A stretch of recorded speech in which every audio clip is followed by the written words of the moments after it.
Karibu msikilizaji katika sehemu ya 9 ya simulizi yetu nzuri inayokwenda kwa jina la My Wife is a Drug Dealer. Mke wangu ni muuza madawa ya kulevya. Katika sehemu iliyopita, sehemu ya 8, tulikuwa tumeishia pale ambapo mkuu wa majeshi alikuwa ameingia mtegoni mara baada ya mkuu wa usalama wa taifa kumuingiza katika mtego. Na alipofika katika ile jumba akakuta kwamba watu wake walikuwa wamewatuma mfuatilie mkuu wa usalama wa taifa walikuwa wameuliwa vibaya sana. Alipofika aliamua kumuuliza mkurugenzi, vijana wako ndo ambao wameyafanya haya? Hapana mitoshi. Hatuna jaribu si vijana wangu hawezi kuwa watu kikatili namna hii. Na nikayafanya haya. Yule ambaye mnamtafuta sana aliwaza kwa muda akiwa kama mtu ambaye alikuwa anakumbuka jambo. No, Damigo? Akiwa haamini maneno yake ndipo alipokuwa amemwona yule mwanaume kweli akiwa ametokea pembeni akisogea pale ambapo yeye alikuwepo. Bila shaka unamfahamu Jamira Keni. Ndio. Alitikia akiwa na meza mate kwa tabu. Mimi sina tabu na wewe, utamalizana na watu wako lakini zoezi lako ni dogo tu. Unataka kuniambia huyo mwanamke mimi nampatia wapi? Sijui mahali ambapo yupo. Makamu wa rais ndamba najua ni wapi alipo. Mimi hatujawahi kuwa na utani mheshimiwa. Na hapa hauna msaada wote hivyo. Fikiria kwa makini kabla ya kunijibu unachokiongea kwa sababu hautakuwa na nafasi ya namna hii tena kuweza kuongea na mimi kistaarabu hivi. Tulikuwa tumeishia hapo msikilizaji katika sehemu ya 8. Tulipamoja katika sehemu ya 9 kujua nini ambacho kiliendelea. Director Owen ndo msimuliaji, Fabian Babuya ndo mtunzi wa simulizi yetu ambayo tunakwenda kuimaliza hapo katika sehemu ya 10, lakini ni sehemu ya 9. YouTube channel simulizi Mix, WhatsApp ni 0677062012. Tunaendelea na simulizi yetu nzuri ya My Wife is a Drug Dealer. Mke wangu ni muuza madawa ya kulevya. Chumba kilikuwa kimya, ukimya ule haukuashiria watu kutokuwa na vya kuongea bali ilikuwa ni simanzi. Mkuu wa majeshi baada ya kubanwa ndiye alizungumza ukweli wa Tengo na mabosi zake ambao waliuawa kwa pamoja baada ya usaliti wa Nalaminengo. Ndani ya chumba alikuwemo Damigo na TCI wote kwa pamoja. Hawa watu ni washenzi na wanaua bila kujali. Wanafanya lote ile ili waweze kubaki kwenye nguvu, na ndio maana tunatakiwa kuweza kulimaliza ili mapema, vinginevyo wataendelea kufanya haya ambayo anayafanya, na mpaka muda huu hatujui ni mipango gani ambayo makamu wa rais anayo, ukizingatia hajui kama mwenzake hayupo, na hatutakiwi kabisa kumuonesha kwa sababu anatakiwa kujikuta tu yuko mwenyewe kwa baadaye. Mkurugenzi Ziada alikuwa amefoka kwa asila, ila hata hivyo asila zake hazikuwa zinaweza kusaidia ama kubadilisha kitu, bali mipango thabiti ndio ambayo ilikuwa inahitajika wakati ule. Hawa watu kwa sasa hivi wamepanic, na ndio maana mnaona wanafanya maamuzi ya namna hii. Jambo la msingi kwa sasa hivi mnatakiwa kuwatengenezea vita vya wenyewe kwa wenyewe kwanza. Damigo alifungua sauti yake ambayo ilikuwa kavu, ila kila mtu alikuwa ameisikiliza kwa umakini, maana kwanza walikuwa wanamuogopa. Kwa sasa hivi kazi ya kwanza ambayo mnayo ni kuweza kumjua huyo Mkolombia ni nani kwa kutumia hizo picha zake, kisha baada ya hapo nitawaambia nini ambacho tunataka kufanya kwenye mazingira kama haya. Ajoki ambaye alikuwa ni mtaalamu wa mitandao ndiye ambaye alikuwa na hizo picha. Alipishwa aweze kufanya kazi yake, ambapo alijinyosha kwa muda kidogo kuhakikisha kila kitu kinaenda sawa. Alikaa kwa nusu saa nzima akiwa anabonyeza tanakilishi za kompyuta yake kubwa kwa haraka kiasi kwamba kuna muda hawakuwa naelewa kama alikuwa anabonyeza nini. Alihema kwa nguvu na kubonyeza tanakilishi ya mwisho kwa nguvu, kisha akawa amegamia kiti chake. Zilitokea taarifa za yule bwana ambaye asili yake ni kweli ilikuwa ni kutoka Colombia. Gustilio Chess ndilo lilikuwa jina lake. Hakukuwa na taarifa za kama alikuwa na familia. Habari nzuri ni kwamba alikuwa na kaka yake ambaye alikuwa anaitwa Pedro Chess. Pedro Chess ndiye ambaye alikuwa mwanzilishi wa hiyo biashara ambayo wao walikuwa wanaiita ya familia yao. Mwanaume alidaiwa kuua watu wengi na kusababisha madhara makubwa kwa mamia ya watu ndani na nje ya taifa la Colombia. Hatari ambayo alikuwa amesababisha iliwafanya baadhi ya wanasiasa wa taifa lake kushindwa kumvumilia, wakatoa rai atafutwe na kuweza kuhukumiwa hadharani. Ila jambo hilo lilikuwa ni gumu mno kufanikiwa, kwani bwana huyo alikuwa anapokea ulinzi kutoka viongozi wakuu wa nchi. Hivyo sehemu nyeti zilikuwa zipo kwenye mfuko wake mpaka pale ambapo aliligusa taifa la Marekani. DEA wa Marekani walichukizwa na bwana huyo kuwa mmoja kati ya watu ambao walikuwa wanasafirisha pesa nyingi ndani ya taifa lao, lakini pia kulikuwa na biashara ya makasino zaidi ya 10 ndani ya jiji la Miami. ambayo Pedro alikuwa anayatumia kutakatisha fedha zake ambazo zilikuwa zinaingia kama madawa ndani ya Marekani, ila zinatoka kwenda kwenye benki za siri za Panama kama pesa halali kabisa.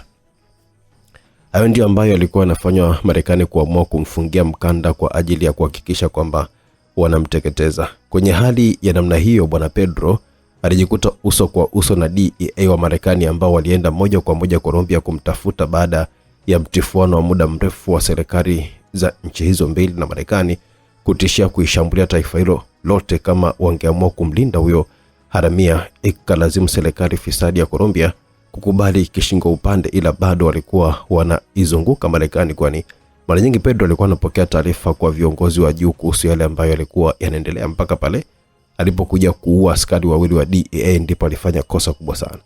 Kosa lile lilisababisha nguvu ya kumtafuta kuwa kama mara 10 zaidi, hali ambayo ilipelekea Pedro kupoteza watu na ndugu zake wengi ambao waliwaona serikali ya Marekani, na kufanikiwa kushikilia zaidi ya tani 5,000 za mzigo wa madawa kulevya na kuzikamata namba za benki nyingi ambazo waliamua kuzipiga pini zikawa mali ya serikali ya Marekani.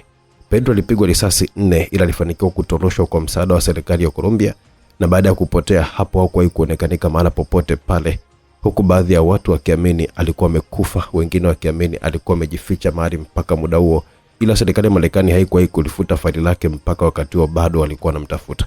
Sasa kwa sababu yeye hakuwa na uwezo wa kuonekanika tena hadharani, swala la biashara za familia lilikuwa linaendelezwa na mdogo wake Gustilo, ambaye kwa wakati huo alikuwa yuko ndani ya nchi ya Tanzania kwa ajili ya kuweza kupanua wigo wake wa kibiashara. Tanzania alikuwa anaitumia kwa ajili ya kukuza biashara zake ndani ya soko la Afrika ya Mashariki, ila hesabu zake zilikuwa kali zaidi ya hapo. Alikuwa analitumia soko hilo kusafirisha mizigo yake mpaka Afrika Kusini. Shida ni kwamba hakuwa mjinga. Alikuwa anatambua kwamba kuna serikali kwa wakati huo zilikuwa ziko macho, hivyo ingekuwa ni ngumu kufanya yote hayo ambayo yeye angeataka bila kuzua gumzo na kusababisha taharuki, na ndio sababu alikuwa anawatafuta watu wenye makampuni makubwa ambao alikuwa anawatumia kutakatisha fedha zake, huku yeye akisomeka kama moja kati ya wamiliki wa taasisi hiyo. Hivyo hata ingelikuja kutokea siku moja akaja kukamatwa, wakaanza kuchunguza vyanzo vya pesa zake, maana yake ni kwamba yeye angelikuwa yuko salama muda wote na hakuna mtu hata mmoja ambaye angekuja kumtia kwenye hatia. Ulikuwa ni mchezo wa akili ambao ulianzishwa na kaka yake na mdogo wa mtu ndiye ambaye alikuwa anauendesha kwa wakati huo. Ilikuwa ni historia ambayo ilikuwa imeshiba na ilikuwa imesisimua kila mmoja ambaye alikuwa mle ndani. Huyo bwana alikuwa ni mtu asili, na ndio maana ilikuwa ni kazi ngumu kuweza kumpata. Hivyo hakuwa anaishi kwenye maisha ya kamera, na ndiye alikuwa na ubia wa wamiliki wa kwanza wa kampuni ya The Global. Ila baada ya makamu wa rais kuwaua, alilazimika kumtafuta bwana huyo ambaye hakuwa anajali nani anaiongoza taasisi hiyo, zaidi tu ya kuwa na uaminifu kwake na kuhakikisha pesa zake zinaingia kama biashara yake inafanyika kama kawaida. Hivyo ndiye ambaye alikuwa anatumika kuagiza na kuingiza mzigo wa madawa kulevya, na ndipo wengine walikuwa wanaenda kunufaika ndani ya taifa. Treno ni mtu hatari, ila nadhani hajui hatari ambayo ipo mbele yake, kwa sababu ile jambo Marekani wakilijua litamuingiza kwenye hatari hata yeye, maana moja kwa moja anahusika. Zebo alikuwa ameongea akiwa ana ihakiki ile taarifa kwa mara nyingine. Litakalo ingia hasara kubwa litakuwa ni taifa, kwa sababu kama Marekani watajua makamu wa rais wa nchi anahusika kwenye hili, wataamini nchi nzima inahusika, hivyo watakuwa na matatizo na Tanzania kwanza kabla ya mtu yeyote yule na silaha. Ni kuwekea Tanzania vikwazo vya kiuchumi, huku mazungumzo yakiendelea, na kama ikiwa hivyo maana yake ni kwamba Tanzania haitafanikiwa kuliona soko la dunia ambako ndiko inategemea kuuza bidhaa zake kwa muda. Sasa nini kitatokea?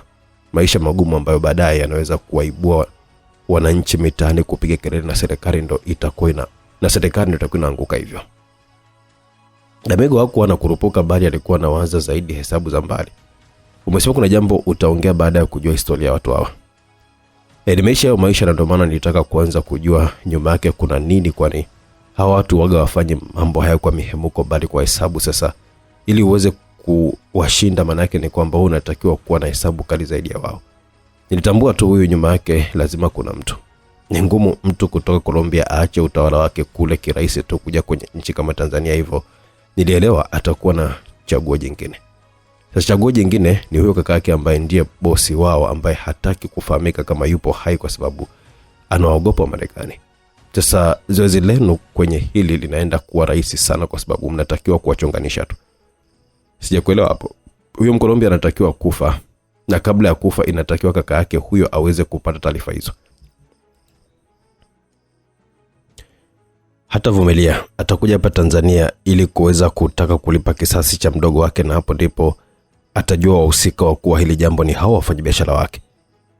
Sasa ukurupuka kwake kuja Tanzania, inatakiwa Marekani wawe na taarifa zake za kwamba ni mzima na atakuja Tanzania kwa asili ili wadili naye wao, hivyo kesi ya Colombia itaisha kwenye mikono ya Marekani na Tanzania itabaki kwa salama.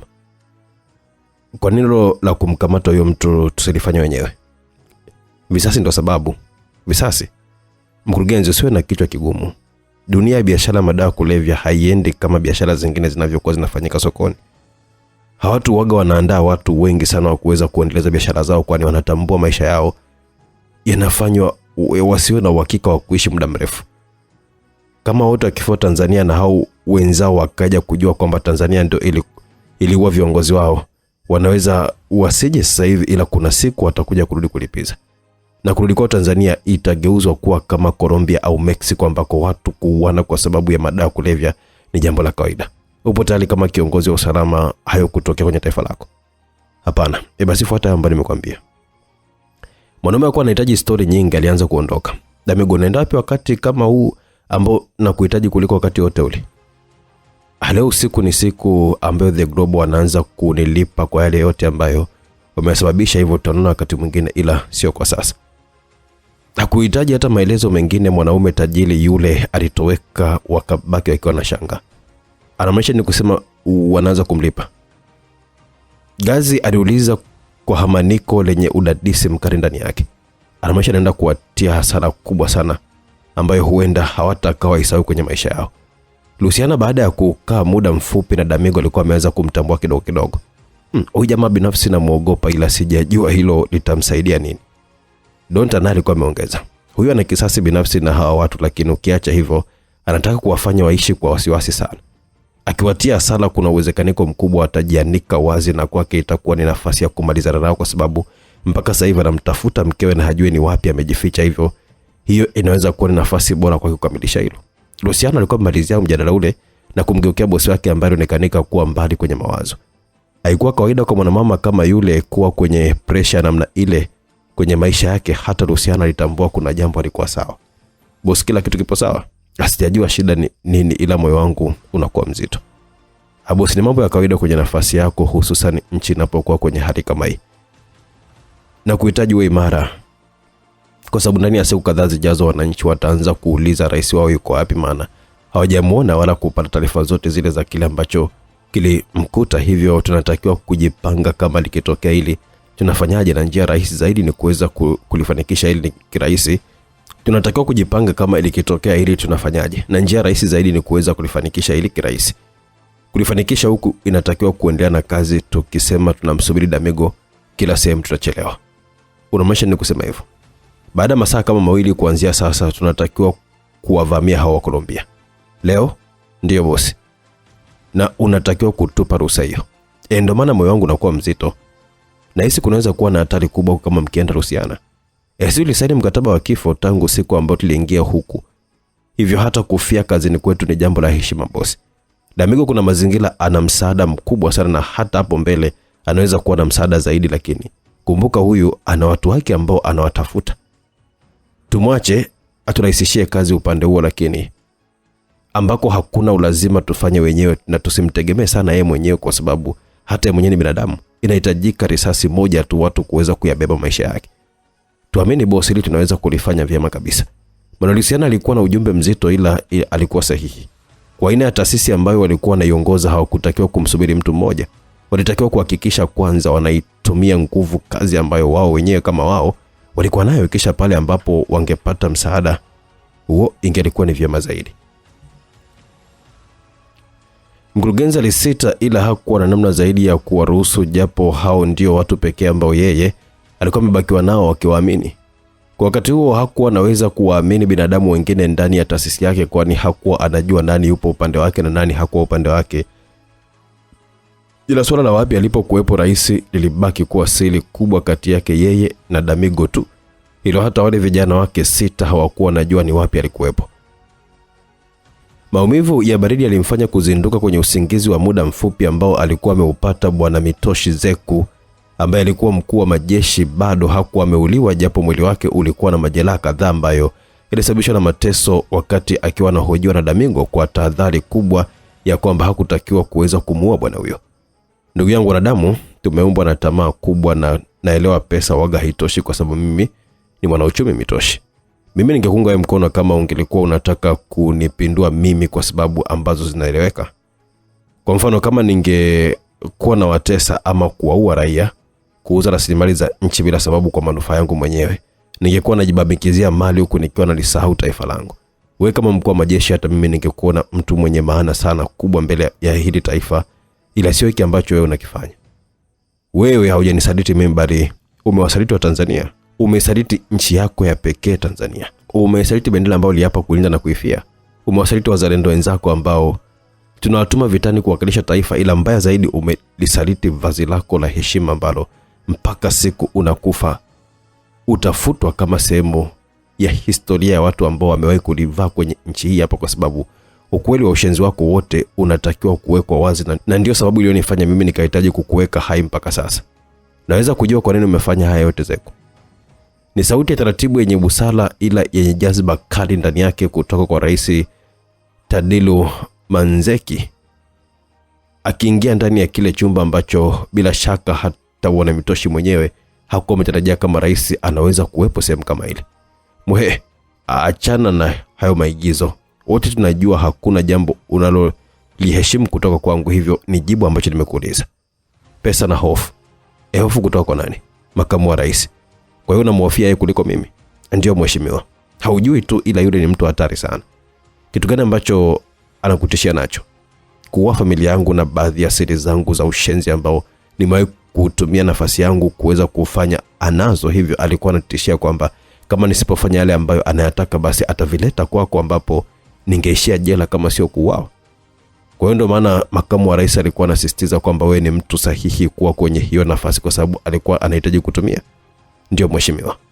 Kwa nini haukunifuata mapema kuniambia yote? Kaa kwenye nafasi yangu alafu angalia ungefanya nini mheshimiwa. Jambo la kwanza ulitakiwa kuwa mwaminifu kwa mtu ambaye kakuweka hapo na kufanya uwe hivyo. Treno anaweza kuwa alinishawishi mimi nikakuteua wewe, ila sio yeye ambaye amekuweka hapo, kwani hana uwezo wa kukutoa hapo zaidi yangu mimi. Alikupigania sio kukuweka. Bosi wako ni mimi hapa na unapokea amri kwangu na sio kwake, na ndio maana anapambana kuniua ili Ikulu aibebe yeye na ndo awe na uwezo wa kuweza kukutuma na kuagiza vile atakavyo. Hebu fikiria Mitoshi, kwa sasa hivi kesi zako ni kujaribu kuipindua nchi. Kufanya jaribio la kumua rais wako ambaye bado yuko madarakani. Kujihusisha na kampuni ambayo inahusika na madawa kulevya na utakatishaji wa fedha. Unahisi adhabu yake ni nini kwa kesi zako? Najua ni kifo mheshimiwa, lakini unaweza kukanipa nafasi ya kusafisha makosa yako. Unahisi ndio sababu ambayo imenifanya mimi nije hapa kwa kuwa na kuonea huruma? Anahitaji msaada wako kiongozi, kisha mimi nitakusaidia kumdondosha huyo mtu. Hata kama ningekuwa sina njia nyingine ya kumwangusha yule mtu ambaye nilimuona kama rafiki yangu, na wewe ndio ukawa ndo njia pekee, basi nisingekuja kwako kuhitaji msaada wako. Jambo ambalo wewe na hao washenzi wenzako hamkuwahi kulijua ni kwamba mimi sijali kuhusu kile kiti. Iki lazimu kuondoka hata kabla ya muda wangu, mimi naweza kuachia waingie tena. Ndio maana hata ikitokea ikashindikana kumpoteza Treno kwa ajili ya kulinda ofisi yangu, basi hata yeye hataweza kuja kuwa rais wa taifa hili, kwani nina ushahidi wa kutosha ambao nimeuandaa. Nitauachia siku ambayo najua sitakuwa na uwezo wa kuishi tena. Watu wakiona hakuna ambaye atakubali kuongozwa na rais kama yule. Jeshini kuna uozo, ila wengi walikuwa na kusikiliza wewe. Kama hili likiisha, tutaanza kusafisha kwa wewe mwenyewe, kutaja majina ya washirika wako ambao wapo jeshini, na hata kama tusingewajua jeshi kwa asilimia zaidi ya 75, kama wangeona alichokifanya yule mshenzi, lisingeweza kuruhusu yeye kuwa rais. Na ndio maana Treno Jiba hawezi kuja kuwa rais wa Tanzania, na mpaka sasa hivi ana siku kama 2 tu za kuendelea kuwa makamu wa rais, huko akishinda Ikulu muda wote, akihisi kwamba Ikulu inatakiwa kuwa yake, ila kiuhalisia na miaka mingine 8 ya kuwa pale bwana Mitoshi. Sasa kama yote umeandaa mapema, kwa nini umekuja kuniona muda huu? Nilitaka nikuone uso wako unakuaje ukiwa kwenye hali kama hii. Nilitaka nikuone uso kwa uso mwanaume ambaye umekuwa mshenzi kwa namna ambayo sikuwahi kabisa kutarajia. Nilitaka kuiona hofu ambayo ipo ndani yako baada ya kugundua ule ushenzi ambao ulikuwa unaupanga uweze kutokea hautaweza kufanikiwa Mitoshi, na ndio maana nimekuja hapa kukuona muda huu. Basi angalau ungenipatia msaada wa kuniua na kuhakikisha hili linaishia baina yetu. Unachotaka kukifanya kitaharibu mpaka familia yangu jina na hawana hatia yote wale. Leo ndio umeanza kutambua kwamba hapa duniani kuna watu wanaumizwa na hawana hatia. Haya ambayo mlikuwa mnayafanya hamkuhesabu kama kuna familia za watu kibao ambao mnawaumiza. Unajua madawa ambayo unayalinda yameteketeza vijana wangapi mpaka sasa?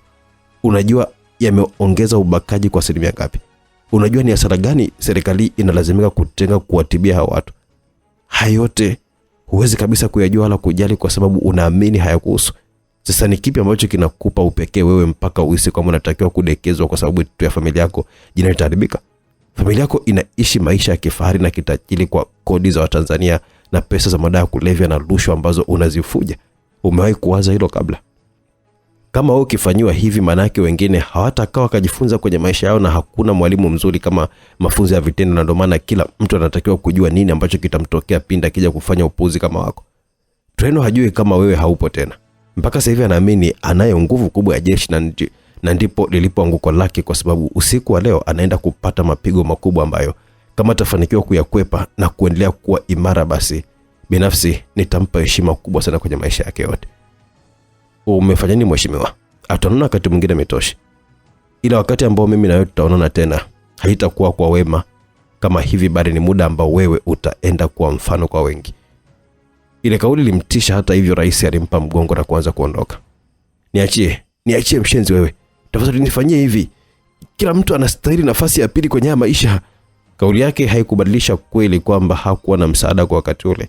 Alitaka kupambana na hali yake kuweza kukamilisha jambo hilo, hivyo alitakiwa kuwa mpole tu kuweza kusubiri hatima yake ingeenda kuwa nini. Umeona bana? Unaambiwa TCI mikononi mwa Colombia.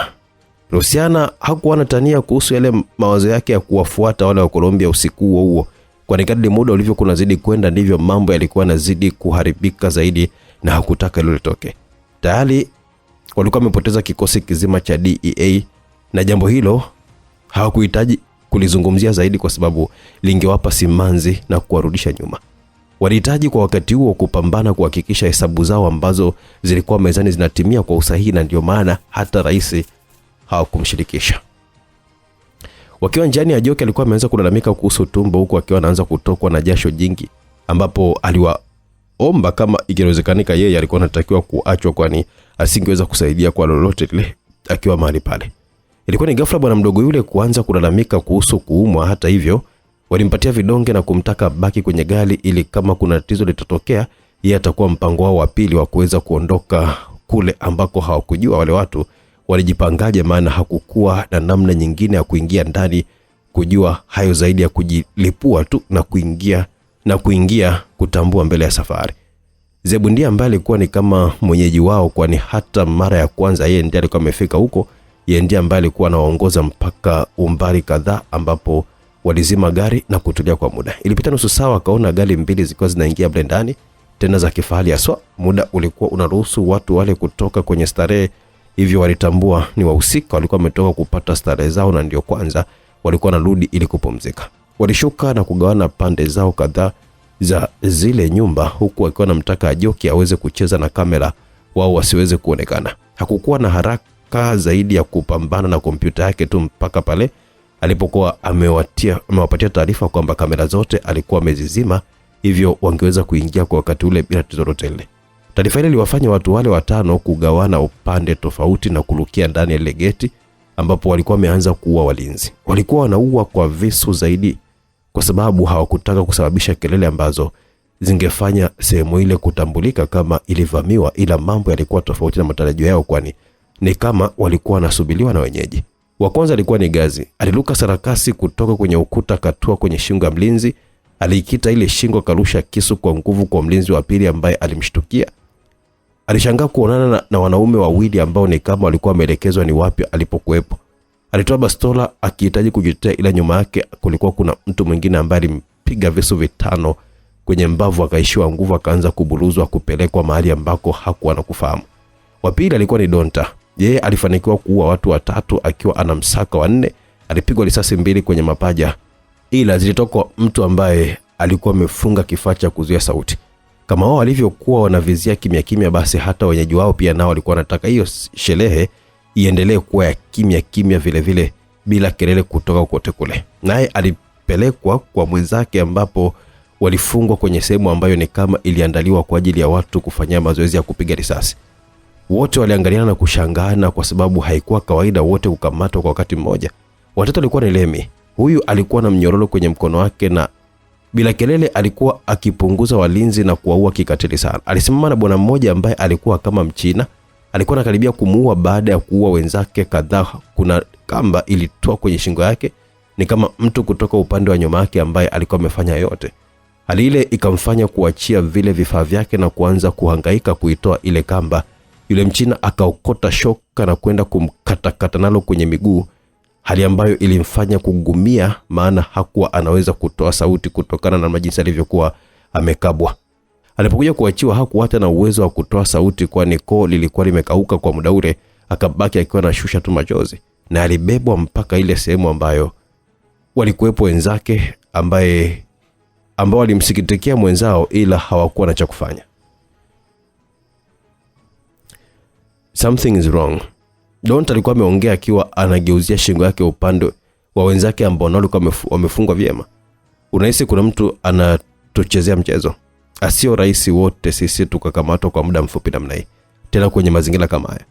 Nadhani ni makosa yetu, tumekurupukia sehemu bila kuwa na taarifa naye. Gazi alikuwa ameongea kwa sauti ambayo ilinyesha kukata tamaa kabisa. Subirini, sio muda, mwenzetu mwingine anaitwa hapa sasa hivi. Wote walikuwa wametulia huko, kila mtu akiwa analia kwa maumivu yake, akisubiri kama kweli mawazo ya Donta alikuwa sahihi. Zeku alikuwa kwenye kona moja. Nyuma yake kulikuwa kuna maiti 4 ambazo zilikuwa zimelala. Mbele yake alikuwa akisumbuana na wanaume 2 ambao walikuwa shupavu kama yeye. Alikuwa anazidiwa nguvu na wale mabwana, ila hakuwa mnyonge. Aliruka sarakasi huku akiwa anatoa kisu chake kimoja kiunoni ambacho alikirusha kwa nguvu, kikatoboa tumbo la shababi mmoja, ila yeye mwenyewe alipigwa risasi 3 kifuani. Hata ule uwezo wa kuendelea kupambana hakuwa nao tena, naye alibebwa na kwenda kufungwa, hali yake ikiwa mbaya zaidi ya wenzake wote ambao aliwakuta. Sasa mmeniamini? Wote walimwangalia Donta kwa macho ya huruma, ungedhani yeye ndiye ambaye alikuwa na njia ya kuweza kuwatoa pale. Kuna msaliti ndani yetu. Kuna msaliti ndani yetu. Lema aliuliza akiwa analia. Ajoki. Kauli ya Donta iliwashangaza wote. Hapana, haiwezekani. Walijibu kwa pamoja. Hebu angalieni kwa umakini. Yule dogo alianza kulalamika barabarani kwamba anaumwa, anataka kurudi nyumbani. Unahisi imekuja bahati mbaya tu ile? Mbona baada ya kuamrishwa anatakiwa kuwepo huku hakulalamika tena? Inaonekana kwamba hakutaka kuwepo hii sehemu, huenda kwa sababu tayari alikuwa anajua kile ambacho kinaenda kutotokea, na ndio maana, na ndio hivyo hata kamera hakuzima mpuzi huyu, na ndio maana watu hao wametuona. Alikuwa amepata taarifa mapema, hivyo walikuwa wanatusubiri ni sisi tu kuingia kwenye boksi lao. Walikuja kushtuka wakiwa wamechelewa. Nini kinaweza kumsukuma ile dogo kutuza sisi? Hao vijana wa mitandao ni watu ambao wanasaka fursa kwenye masoko ya dunia huko, hivyo huenda aliwatafuta hawa watu na kuhitaji kiwango kikubwa cha pesa ili aweze kutuza sisi. Pesa ndio waga ni sababu kubwa sana kwenye matukio kama haya. Kama tumesalitiwa, maana yake ni kwamba hata Rusiana yupo kwenye hatari kubwa. Tunawezaje kumsaidia yeye? Kwa sababu kuna kitu ambacho tunaweza kufanya kumsaidia zaidi ya kumuombea tu, vinginevyo sio muda na ipi ataletwa hapa. Ile kauli ilionyesha wao kukata tamaa, kwani hakukuwa na maajabu mengine wao kuweza kupona tena. Rusiana alikuwa na usongo na wale watu. Alikuwa kawalaza 6 chini, visu vyake vilikuwa vinavuja damu nyingi sana. Alionekana kujibanza kwenye kona moja. Alitamanisha Donta yule mbele yake, Nikola kawafuata na kuwazunguka kwa kasi, wakajaribu kumpiga zile ngumi, akazikubali, ila alivyotuma visu vyake vikazama kwenye shingo za wale watu, akachana, ila muda ule alikuwa amehisi kitu kizito kwenye mgongo wake ambapo ulibaki kidogo tu kuvunjika. Alijivutia mbele na kugeuka, alikutana na ngumi ya uso. Akaruka sarakasi, alikutana na mguu wa kiuno. Kuyumba kwake kulimfanya akaona mabuti mawili yakiwa yanamjia usoni tena.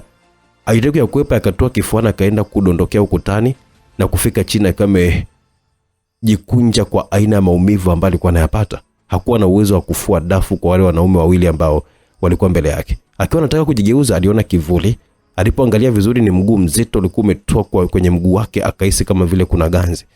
Ila alipokuwa ameangalia vizuri akatambua mguu wake ulikuwa umeteguka. Aligugumia kwa uchungu, akajikaza lakini machozi yalimtoka. Alishindiliwa na ngumi kifuani. Akahisi alishindiliwa na vumbi ndani ya kifua, maana hata kuhema kulikuwa ni kwa shida.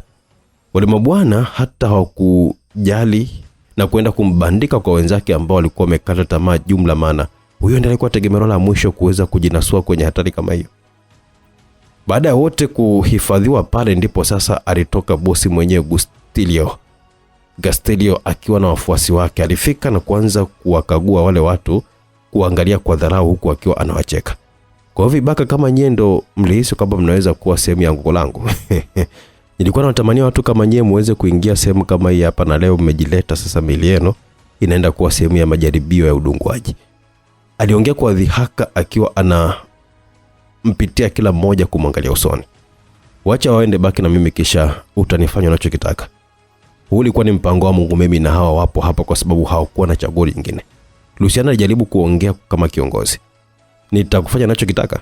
Ni hatari kwa mtoto wa kike kutoa kauli kama hiyo mbele ya wanaume kama hawa wenye njaa kali, lakini ni kauli ya kishujaa sana ambayo hawezi kuongea mtu wa hovyo, manake wewe ndiye kiongozi wao. Sasa wewe utashuhudia wenzako wakiuawa taratibu, kisha wewe utakuwa ni wa mwisho. No, usifanye hivyo na kuomba. Au umekuja kuniangusha hapa alafu unasema kwamba nisifanye hivi? Mwanamke una akili kweli wewe? Unahakika kama mngefanikiwa kunipata mngenipa hii nafasi? Kutua kutakufanya uingie kwenye hata. Alitoa ishara ya vidole. Wote walikuwa wameshangaa tu, damu zikiwa zinawarukia. Gazi alikuwa amepigwa risasi 2 za kichwa mpaka kikaga mpasuka. Walitambua yule bwana hakuwa anafanya utani kwenye maelezo yake. Mbona mmenyamaza ghafla? Usitu hakupewa nafasi ya kumalizia tena. Lemi alipigwa risasi 2 kwenye moyo. Ilionekanika kulikuwa kuna mdungwaji mahali ambaye alikuwa anapokea amri, kisha alikuwa anawarahisishia safari yao kuwahi mahala patakatifu. Na dakika 5 walikuwa wamebaki wawili tu, yaani Luciana na Zeku. Ni kitu gani ambacho mnajua kuhusu mimi? Hakuna ambaye alikuwa amejibu ile swali, hivyo akamsogelea Luciana. Wewe ni kiongozi wao bila shaka, hivyo wewe ndiye ambaye unaumia zaidi kuona watu wako wanakufa chini ya uangalizi wako. Unaona nafasi ya kusaidia maisha ya huyu akawaishwa hospitali, huenda anaweza kupona, hivyo nataka unijibu kwa utulivu ile swali. Kuna kitu gani cha siri mnajua kuhusu mimi? Zebu Mgando, mwanaume ambaye alikuwa na misimamo na weledi mkubwa kwenye kazi yake, alimpa ishara Luciana kuto kujibu chote, ila haikuwa hivyo. Alitaka kujaribu bahati yake kama angesaidia maisha ya kijana wake, kwani lile lilikuwa ni jukumu lake yeye na sio mtu mwingine yote yule. Tunajua kwamba una kaka yako. Ile kauli ilimshtua Gastilio, sio tu kwa mkali bali hata hofu ilionekanika mbele ya uso wake. Umesemaje mwanamke? Pedro Ches, tunajua ni kaka yako na yupo hai mpaka leo, ila wewe upo hapa kwa ajili yake. Wazungu wa Marekani waamini kwamba alishakufa, kwani wanamtafuta sana. Alihema na kupagawa kwa wakati mmoja. Alijaribu kutulia na kumsogelea Luciana karibu zaidi. Nani amekupatia hizo taarifa? Au siri zako zote zinaweza kuwa salama Gastilio? Unajua nini kuhusu kakangu? Asijajua yupo wapi, ila natambua yupo hai, na baada ya leo alitakiwa kukamatwa na Marekani. Hata hivi sidhani kabisa kama hilo litashindikanika. Bado nina imani kwamba atakamatwa tu. Atakamatwaje? Asisi hatukuja hapa kukamata hapa Gastilio, ila tulikuja kukuua. Tangu lini watu wa serikalini na watu? Awe hauhesabiki kama mtu, wewe ni mnyama tu. Kakako angeambiwa umeuawa na washirika wako wa kibiashara ili kuweza kukudhulumu mali zako na kuhakikisha kwamba wanafuta kila kitu kukuhusu wewe. Lakini pia inatakiwa kujulikanika kwamba hata mzigo wa madawa ambao upo kwenye meli hawa watu wameamua kupotea nao. Tunatambua hizi ni biashara za kaka yako. Baada ya kusikia mabilioni ya pesa zake yamepotea na mdogo wake kipenzi kauawa, unahisi angefanya nini kaka yako? Angekuja kulipa kisasi. Na ndilo jambo ambalo tulihitaji alifanya kuja Tanzania. Wakati ungekuwa mmeitaarifu Marekani kuhusu ujaji wake nchini, sio? Una kitu chepesi sana Gastilio. Basi nimshukuru kijana wenu kwa kufanya hili lisiwezekanike. Asa naenda kuwaua kikatili sana, ila wewe utabaki hai kwa muda kwanza, kwa sababu kuna mambo kadhaa ya kuweza kuzungumza. Alitoa ishara, Zeba kapigwa risasi ya kichwa, jambo ambalo lilikuwa nje ya makubaliano. Umesema hautamgusa wewe nikikujibu. Luciana aliuliza kwa hasira. Hata siku moja kwenye maisha yako usije ukakaa sehemu ukaweka imani au kuamini muuzaji wa madawa kulevya bwana, kwa sababu Yeye anabadilika kama kinyonga vile kuendana na kasi ya soko lake ambalo anakuwa analipigia hesabu. Ajoki alikuwa kwenye gari, alikuwa amekamilisha kazi yake, hivyo alikuwa anasubiri taarifa tu kwamba imekamilika kisha aweze kupotea. Pesa alikuwa nayo ya kutosha, hivyo hakuona sababu ya msingi ya kuendelea kuwepo kwenye mitaa kama ile. Alihitaji kupotea jumla aweze kwenda sehemu tulivu kufanya mambo yake ya msingi. Akiwa kwenye ile gari aliona kuna mwanaume akiwa anakuja upande wake. Alitabasamu kwa sababu alikuwa anahisi anaenda kupewa taarifa nzuri. Baada ya kufika, bwana huyo aligonga kioo ambacho alikifungua bila hofu. Kazi bwana mdogo, ila kwa hatua kama hii ya kukuamini wewe ni sawa na kumwamini fisi buchani, ukiamini kwamba atakuwa mstaarabu mbele ya njaa. Ile kauli iliashiria kwamba alikuwa anatakiwa kufa. Alikuja kushtuka na kuhitaji kufunga kile kioo, ila alikuwa amechelewa. Alipigwa risasi mbili kichwani, akaachwa pale pale. Pumbavu. Nyambilisi. Basi bwana, upande wa pili mali zenu, ila maamuzi ni yangu mimi. Ulikuwa ni usiku mzito wa kutisha na wa kihistoria kwa The Global. Ni wazi hawakuwa wamejiandaa kwa ajili ya ule usiku, kwa sababu ni usiku ambao walipoteza vitu vingi kwa wakati mmoja. Siku moja Mika alimtembelea mtendaji mkuu wa taasisi hiyo, mwanamama Ndiwale Sarafina Mijega. Ndio siku ambayo kampuni hiyo iliingia hasara za maisha, kwa sababu alikabidhi nyaraka za muhimu na kutoa taarifa za siri ambazo aliapa kwamba hatakuja kuzitoa kwa mtu yote kwenye maisha yake. Hofu ya kifo na mateso ilimfanya kutapika kila kitu, na zile taarifa ndizo zilikuwa zinatumika kuweza kuiangusha taasisi ile. Alikuwa anajua ni wapi pesa zilikuwepo, dhahabu na baadhi ya taarifa zingine nyeti ambazo zilikuwa zinawapatia pigo zito la historia The Global. Aliaga kwa TCI kwamba ule ulikuwa ni usiku ambao watu wake walikuwa wanaenda kulipa. Tena aliamini wanatakiwa kulipa kwa gharama kubwa, hasa mkewe Jamila ambaye kama angempata mwanamama huyo angejutia maisha yake yote ambayo aliwahi kuyaishi hapa duniani. Mwanamume wakati huo alikuwa amesimama karibu na fukwe ya bahari juu ya jiwe. Alikuwa anaendesha drones zake mpaka umbali kadhaa wa bahari, mahali ambapo alikuwa na meli kubwa ikiwa imetia nanga sehemu yenye kina kirefu. Zile drones zilikuwa ni kamera kali, hivyo akawa anaona kila kitu. Zilikuwa ni 15 ambazo sogeza karibu na ile meli. Walinzi wa ile meli walikuja kushtuka wakiwa wamechelewa, kwani wakati wanaanza kuona mapicha zilibakia sekunde kadhaa tu ile meli ililipuka na kusababisha tetemeko kubwa la ardhi ambalo lilifanya mpaka jiji la Dar es Salaam kutingishika kwa ule ukubwa wake. Alihakikisha ile meli imeteketea ikabaki inazama kwenye maji, ndipo aliweza kuondoka ile sehemu kuelekea zilipokuwa zile ofisi kuu za The Global, yani makao makuu. Taarifa za kulipuka kwa ile meli zilianza kusambaa maeneo ya kwenye zile fukwe, lakini wakati huo kila godown ambalo lilikuwa chini ya The Global lilikuwa linalipuka. Taarifa ambazo alipewa na mwanamama Ndiwale Mijega zilielezea kila sehemu ambayo ilikuwa inatumika kuhifadhi mizigo yao. Hivyo sehemu zote alitega mabomu, na muda huo ilikuwa ni kutekeleza tu zoezi zima ambapo magodauni zaidi ya 50 yaliwaka moto na hakuna kitu ambacho angeweza kuokoa. Wakati ambao kashikashi zilikuwa zimeanza, watu wakiwa wanasogelea kuona hadi jinsi ile, joto likapanda ndani ya ofisi za The Global ambapo taarifa zilifika. Hivyo ikabidi walinzi na ofisi hazikukalika kwa watu ambao walikuwepo nyakati za usiku. Wakati ambao walinzi wengi walikuwa wanapishana kukimbia kuwahi kwenye magari kwenda huko baharini, ni muda ambao kuna bwana mmoja alikuwa amevaa nguo za walinzi na kofia. Alikuwa ameutumia mlango wa dharura wa nyumba wa jengo hilo kuingia ndani. Alikuwa anapandisha ngazi haraka kama mtu ambaye alikuwa na uhai jambo sehemu asiweze kuchelewa. Kila sehemu ambayo alikuwa anapita alikuwa anaangalia sehemu nzuri na kutegesha mabomu. Alipoanza kuingia kwenye floor ambayo ilikuwa na viongozi, aligonga alamu ambayo iliashiria hali ya hatari. Alianza kutangaza kwamba mle ndani kulikuwa na mabomu, hivyo wafanyakazi wa usiku mle ndani wakaanza kukimbizana kutoka huku wakipiga mayowe na kuomba msaada, ambao hata wao hawakujua ungetoka kwa namna, hususan kwa nyakati kama zile. Yeye alikuwa anajaribu kuelekea kwenye maofisi. Alimwona binti mmoja akiwa anatoka kwenye ofisi ya CEO. Alimdaka na kumwekea bastola kichwani, akahitaji apewe kadi ya kufungulia kule. Yule binti alikuwa anataka kuleta ubishi, ila mbele ya silaha ile hakuwa na la kuongea. Akatoa huku akiwa anaanza kukimbia na kutetemeka. Baada ya kuachiwa na kutoa simu, alipiga mahali huku akiwahi kwenye lift. Mwanaume aliingia mle ndani na kuanza kukagua vitu muhimu. Alikuwa na nyaraka ambazo hakuzipata mwanzo, ila wakati alikuwa anaendelea kuangalia mafaili ulisikika mchakacho. Alijibanza kwenye kona, akaona vivuli vya watu ambao walikuwa na silaha. Alirusha faili moja karibu na meza, zikapigwa risasi nyingi sana sehemu ile, wakihisi kwamba ni mtu alikuwa amejirusha kule. Walipokuja kushtuka, alijitokeza na visu viwili, kimoja likirusha, kingine akawa nacho mkononi yeye mwenyewe. Kasi ambayo alikuwa ameitumia kuwaulia wale wanaume wawili iliwafanya wenzao watatu kubaki kama wanamshangaa tu. Alimdaka yule mmoja ambaye alimuua na kumgeuzia kwa wenzake, risasi zikawa zinatua kwenye mwili wake. Alivuta bastola ambayo ilipachikwa chini ya buti, akaikoki kwa kuibamiza kwenye buti lake, kisha ndani ya sekunde mbili risasi moja ilipenya kwenye vichwa vya wale watu.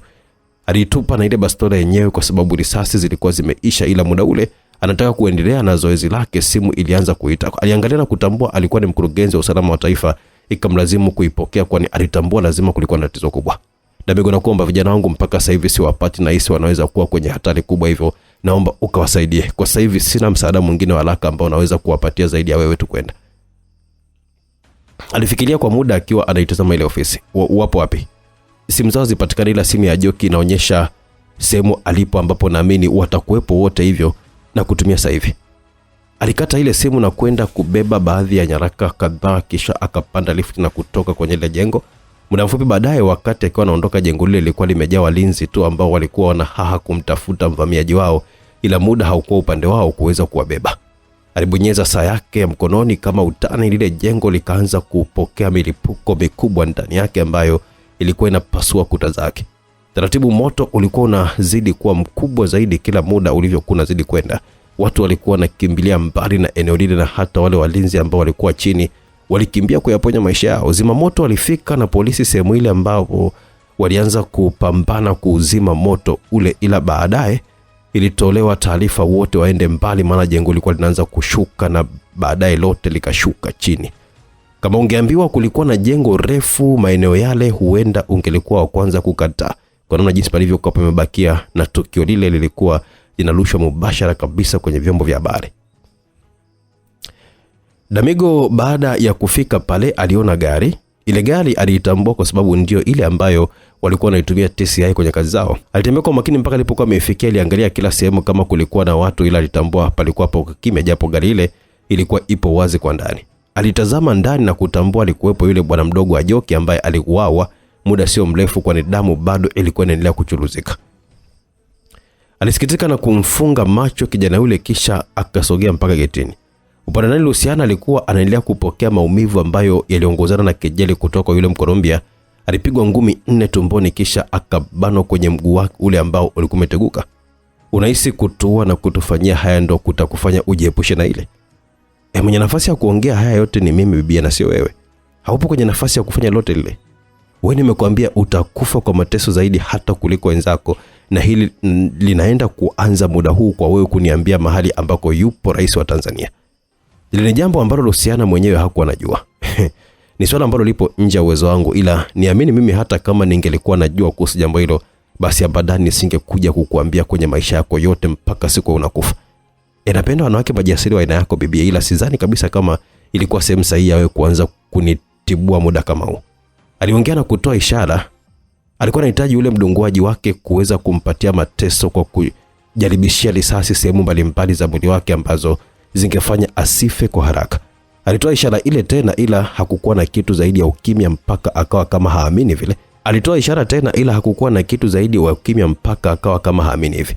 Akatoa ishara tena, ila ni hewa tu ambayo ilikuwa inamuitikia. Halikuwa jambo la kawaida, akahisi kama kuna kitu hakikuwa sawa, hivyo akageuka. Geuko kwake ule upande ndiko kulimshangaza. Kwenye ile pala nyumba ambalo mtu wake alikuwepo hakuwepo pale. Alishusha macho kutazama chini, akauona mwili pembeni yake ukiwa na damu nyingi, ndipo akageuza macho yake kuangalia getini. Alikutana na jambo jingine ambalo hakuwa tayari kukutana nalo kwa wakati ule. Walinzi wake 4 walikuwa wamechinjwa, kila mtu kichwa chake kikiwa kipo pembeni na mwili wake, na ndipo alipogundua alikuwa amevamiwa. Aliwaita walinzi wake walioondoke naye, kisha wengine 4 ambao walibaki aliwataka wamlinde mwanamke yule pale mbele yake, kwani aliamini muhusika angefika pale na kabla ya kuvuka walitakiwa kumuua. Kuanza kwake kutembea kulimfanya ahisi kama vile kuna kitu kilikuwa kinavuma. Kugeuka kwake ndiko kulimfanya yeye kukutana na panga mzito ambao ulitoboa kifua chake upande wa kulia na kuchomeka kwenye ukuta, hali ambayo ilimfanya yeye kunasa ile sehemu.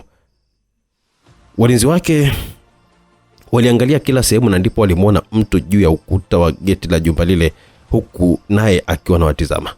Msimu huyo mkamateni akiwa hai, kwa sababu atakuwa na majibu ya wapi rais alipo. Gustulio huenda alikuwa amehisi anafanya maamuzi sahihi ya kuhitaji kumpata rais, akiamini D'Amigo alikuwa na majibu, jambo ambalo lilikuwa ni kweli, ila kutokuruhusu watu wake kumshambulia kwa risasi lilikuwa ni jambo la hatari zaidi kwa maisha yake. Alikuwa anajichimbia kaburi lake mwenyewe. D'Amigo aliruka mpaka chini, ambapo wakati anatua pale hakusimama, alijigeuza na kupita na zile kamba ambazo Luciana alikuwa amefungwa nazo, akadondokea chini kwa maumivu, japo aliumia, ila ilikuwa nafuu kwake kuliko kubembea tu kwenye zile kamba ambazo zilikuwa zinazidi kumpatia maumivu makali kwenye mikono yake na kuzivuta mbavu zake kwa lazima. Alijivuta na kwenda kuegamia sehemu ili aweze kushuhudia yale ambayo alikuwa anaenda kutokea ile sehemu kwa ushahidi zaidi.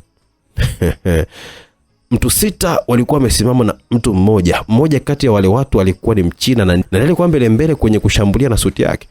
Mikono yake ilikuwa inapelekwa kwa kasi kubwa sana, kama kuna mtu ambaye alikuwa anaisukuma kwa nyuma. Alikuwa na spidi kubwa, ila alitulia kidogo baada ya vile visu kuikosa shingo yake. Alimeza mate akiwa anaenda tena kushambulia. D'Amigo alimuona Mchina akija kwake kwa kuteleza, ila wakati alikuwa anampigia hesabu mwanaume mwingine alikuwa amejibetua na mguu mwingine, akaukwepa, ila zile za Mchina zikamfikia mwilini. Ile mikono ilikomaa sana. Alijiuza na mguu wake, buti likatua kwenye uso wa yule Mchina. Alirushiwa mbali, ila hakuenda na mwingine bali yule Mchina. Mchina alinyanyuka kwa sarakasi na kutaka kugeuka, ila hakuweza kwa sababu uti wake wa mgongo ulikuwa umedakwa na kubanwa vizuri. Alivunjwa na kugeuzwa, alipigwa ngumi nyingi kifuani, kisha akasogezwa pembeni. Hakuwa na maisha tena. D'Amigo alipokea kisu kidogo pembeni ya tumbo. Aligeuka akiwa anapiga kelele kwa nguvu kubwa sana. Visu vyake vilitoboa kifua cha yule bwana ambaye alimzamishia kisu. Alimgeuza kuwa ni bucha mpaka wenzake wakaanza kurudi nyuma. Hakusubiri aweze kumfuata yeye, aliwafuata mwenyewe. Alidundia mbele na kutua mbele ya wote, wakawa wameanza kugawana upande kadhaa. Mmoja ndiye ambaye alikuwa amechelewa, akalazimika kurusha mkono wake. Ule mkono ulikatwa, ukadakwa, kisu kimoja kikazamishwa moyoni, akatupwa na teke mbali, ambapo wakati akiwa anatua ukutani, kisu kingine kilimfuata na kutoboa ule mdomo, akafa akiwa ameachama. Ngumi nzito alizipokea kwenye kidonda D'Amigo. Alidunda kwenye ukuta, akageuka na mikono yake akadaka shingo yule bwana. Alimwachia ghafla na kuyadaka macho yake ambayo aliyatoboa kwa vidole vyake, na baada ya kulikamilisha ile zoezi alimwachia mwanaume yule ambaye alianza kuhangaika, akajikuta akiwa anaangukia pale ambapo alikuwepo Luciana. Alimdaka na kumnyonga kupunguza hasira kwa yale yote ambayo walikuwa wamemfanyia. Ni mtu 2 walibaki. Walienda kwa pamoja, ila wa nyuma alimfanyia mwenzake uhuni, kwani aliona yeye ndiye ambaye angekutanishwa na ngumi nzito. Akamsukumiza mwenzake mbele, ambaye ngumi ya D'Amigo ilimpata kwenye moyo. Akasimama kama hakuwahi kutembea wala kuongea. Moyo ulisimama, roho ikaacha mwili. Hakuwa na maisha tena bwana yule. Alikufa akiwa amesimama kwa pozi safi sana, kama alikuwa anahitaji huduma ya picha kwa ajili ya matangazo ya migandisho. Yule mmoja hakuona kama ile sehemu ilikuwa ni kwa ajili yake. Maisha alikuwa na mengi sana ya kuyafanya. Sasa kwa nini alazimishe kuweza kufa kizembe namna ile na miguu anayo? Hakuona kama ile ilikuwa ni sehemu sahihi ya yeye kuweza kufa. Hivyo alitishia kama anaenda, ila aligeuza haraka na kuanza kukimbia, lengo aweze kuwahi kwenye ukuta, apande na kurukia nje kujitoa kwenye ile hatari. Ila kwa mwanaume wa aina yake ilikuwa ni hatari kubwa sana kumpatia adui mgongo, kwani alikuwa anatoa ruhusa ya kushambuliwa. D'Amigo alivuta bastola, kaikoki kwa nguvu na kupiga risasi nyingi ambazo zilikipasua kichwa yule bwana. Akaenda kukumbatia ukuta ambao hakufanikiwa hata kuupanda. Kisha D'Amigo akarudi na kwa Agustilio ambaye alikuwa ameshikilia simu kwenye mkono wake, akihitaji kumtaarifu ndugu yake juu ya njama ambazo alikuwa ameandaliwa, ila hakuweza kwa sababu simu ilikuwa upande wa kulia, ambapo ndiko kulikuwa kumezamishwa ule upanga. Hivyo akabaki akiwa ameshikilia tu mkononi baada ya kuitoa mfukoni, ila hakuweza kupiga na kuweka sikioni. Hakuwa na uwezo. Hamisa natizo na wewe hivyo, ili jambo tunatakiwa kulimaliza mapema. Agustilio, unataka kunitajia namba za siri za simu yako na namba jinsi ulivyomsave kaka yako, kisha tumalizane hapa bila hata kusumbuana, kwa sababu na hakika umeona nilichowafanya wenzako. Hivyo kwa wewe sidhani kabisa kama unahitaji yale nikufanyie wewe. Mtu atalio namna yako, kwa nini unaishi maisha ya kawaida kama haya? Kwa nini usifanye kazi na watu kama mimi uweze kuwa bilionea ukiwa na umri mdogo kama wako? Kuna jambo ambalo bado mpaka sasa hivi hujalifahamu Gustolia. Ni kwamba naweza kusema nimefilisi taasisi yenu yote. Unazungumzia nini? Kuna mzigo wa kakako ulikuwa kwenye meli kwa ajili ya kuingia Tanzania. Umeajuaje? Ile meli nimeilipua yote muda sio mrefu wakati nakuja hapa. Hapana. Hii haiwezi kuwa kweli. Sijaishia hapo. Ile taasisi ya The Global nimelipua jengo lote na magodauni yote ambayo mlikuwa mnayatumia kwenye ushenzi wenu. Wewe mtoto wa punguza jaziba mtoto wa kiume, kwa sababu bado sijamaliza maelezo yangu. Sikuishia hapo. Nimechukua pesa taslimu kutoka kwenu zaidi ya bilioni 800 kwenye akaunti zenu za benki za siri na hazina ya dhahabu ya zaidi ya bilioni 300 za Kitanzania. Hizo ndizo pesa ambazo nimechukua kutoka kwenu. Ila ukitoa hapo mimi tayari nina pesa nyingi sana ambazo mpaka nakufa sitaweza kuzimaliza. Sasa mtu kama wewe kwa sasa ambaye umefilisika, unatoa wapi ujasiri wa kuniambia nije nifanye kazi na watu kama nyie kwa ajili ya maslahi yangu? Unasitapona kwenye hili sio? Unafanya haya kwa sababu haumjui kakaangu wewe. Atailetea taifa hili maafa ambayo haukuwahi kabisa kuyafikiria kwenye historia. Atakayelipia sio wewe tu, bali hata raia wa nchi ambao hawana hatia wote ataua na kuhakikisha kwamba anakiangamiza hiki kizazi kwa haya ambayo wewe na wenzako umeyafanya. Nitaka wewe hivyo ili aweze kuja yeye mwenyewe. Kwa hiyo ni kweli unataka kumuuza kwa Marekani? Na kama una hizo taarifa ni jambo jema zaidi, kwa sababu linafanya haya yanaenda kuwa rahisi sana. Ndio maana unatakiwa kunipatia namba ya siri ya kufungulia hii simu, kwa sababu nataka kuongea na kakako mwenyewe. Akukubali lile jambo zaidi ya kumtukana Damigo. Alishika ule upanga na kuanza kuupeleka sehemu ya shingo, akiwa anataka kukatakata viungo vya mwili wake. Mwili ulikuwa unawaka moto. Nasema muda mwingine sio lazima kuzungumza kwa kulazimishana, wakati kuna namna nyingi tu za kistaarabu za watu kuweza kuwasiliana kama hivi. Damigo alimwambia kana tafuta namba ambayo alikuwa ametajiwa. Alitoa taarifa ile kwa Pedro Chesi mwenyewe kwamba mdogo wake alikuwa ameuliwa, na yeye alikuwa msamaria mwema ambaye bwana yule kabla ya kufa alimtaka mpatie taarifa kaka yake aweze kujua kwamba mpaka muda ule mdogo wake alikuwa ni marehemu, lakini mbali na yale alimpa maelekezo ya kwamba alikuwa na mengi ya kumpa. Mengi hayo yalikuwa ni kuhusu biashara yake. Adema kama Waresha alimsaliti bwana huyo kwa kuhamisha mzigo kwenye meli, kisha akalipua ile ili aje kusingizia kwamba mzigo ulikuwa umeungua na meli. Lakini pia mali zote za The Global ambazo kuna asilimia kubwa tu ilikuwa yake yeye, alikuwa ametapeliwa na makamu wa rais na genge lake, hivyo akamtaka aweze kufanya jambo mapema, kwani kama makamu wa rais angeenda kuwa rais ingeenda kula kwake jumla.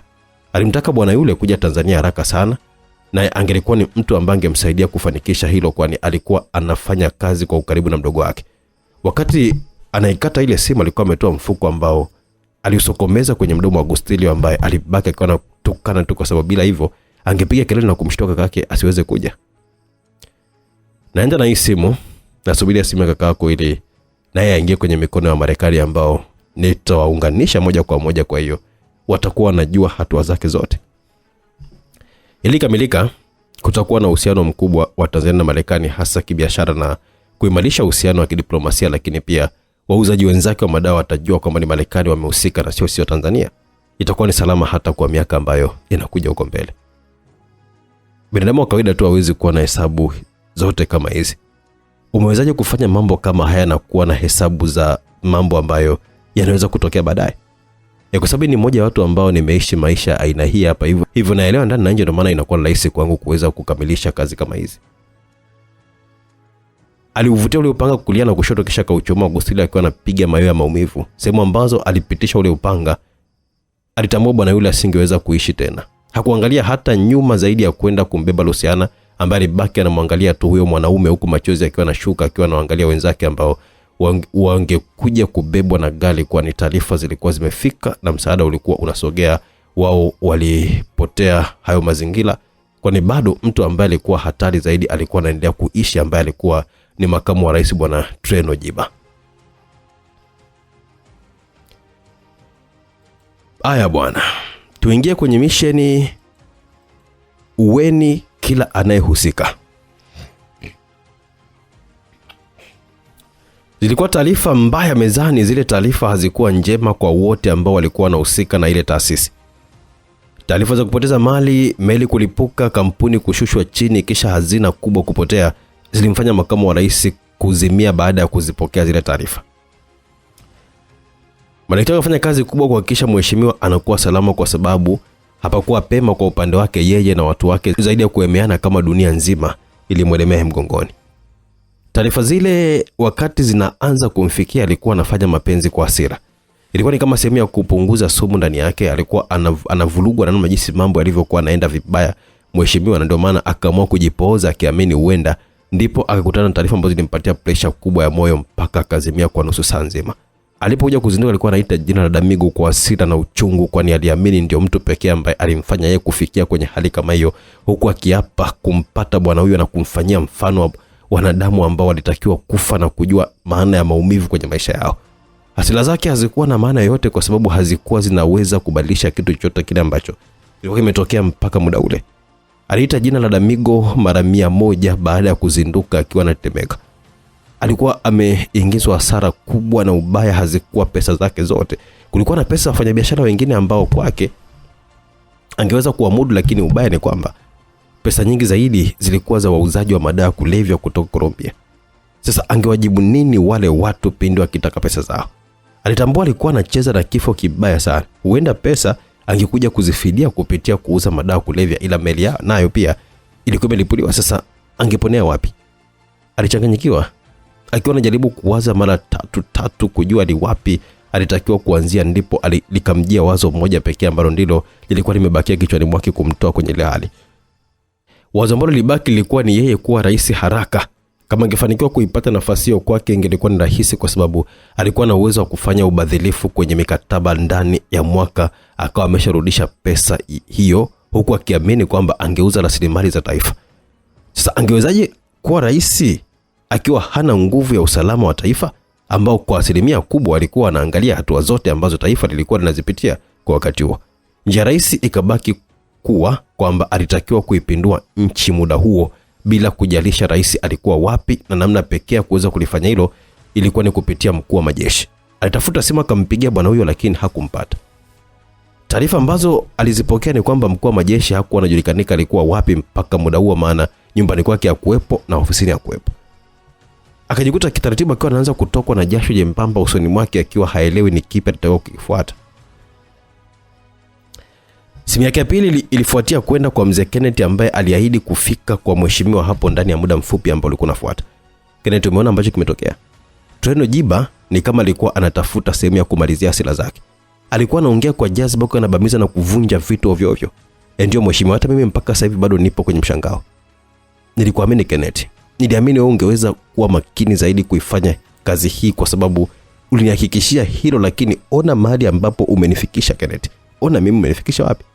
Mheshimiwa, mimi siku zote nimekuwa mwaminifu kwako.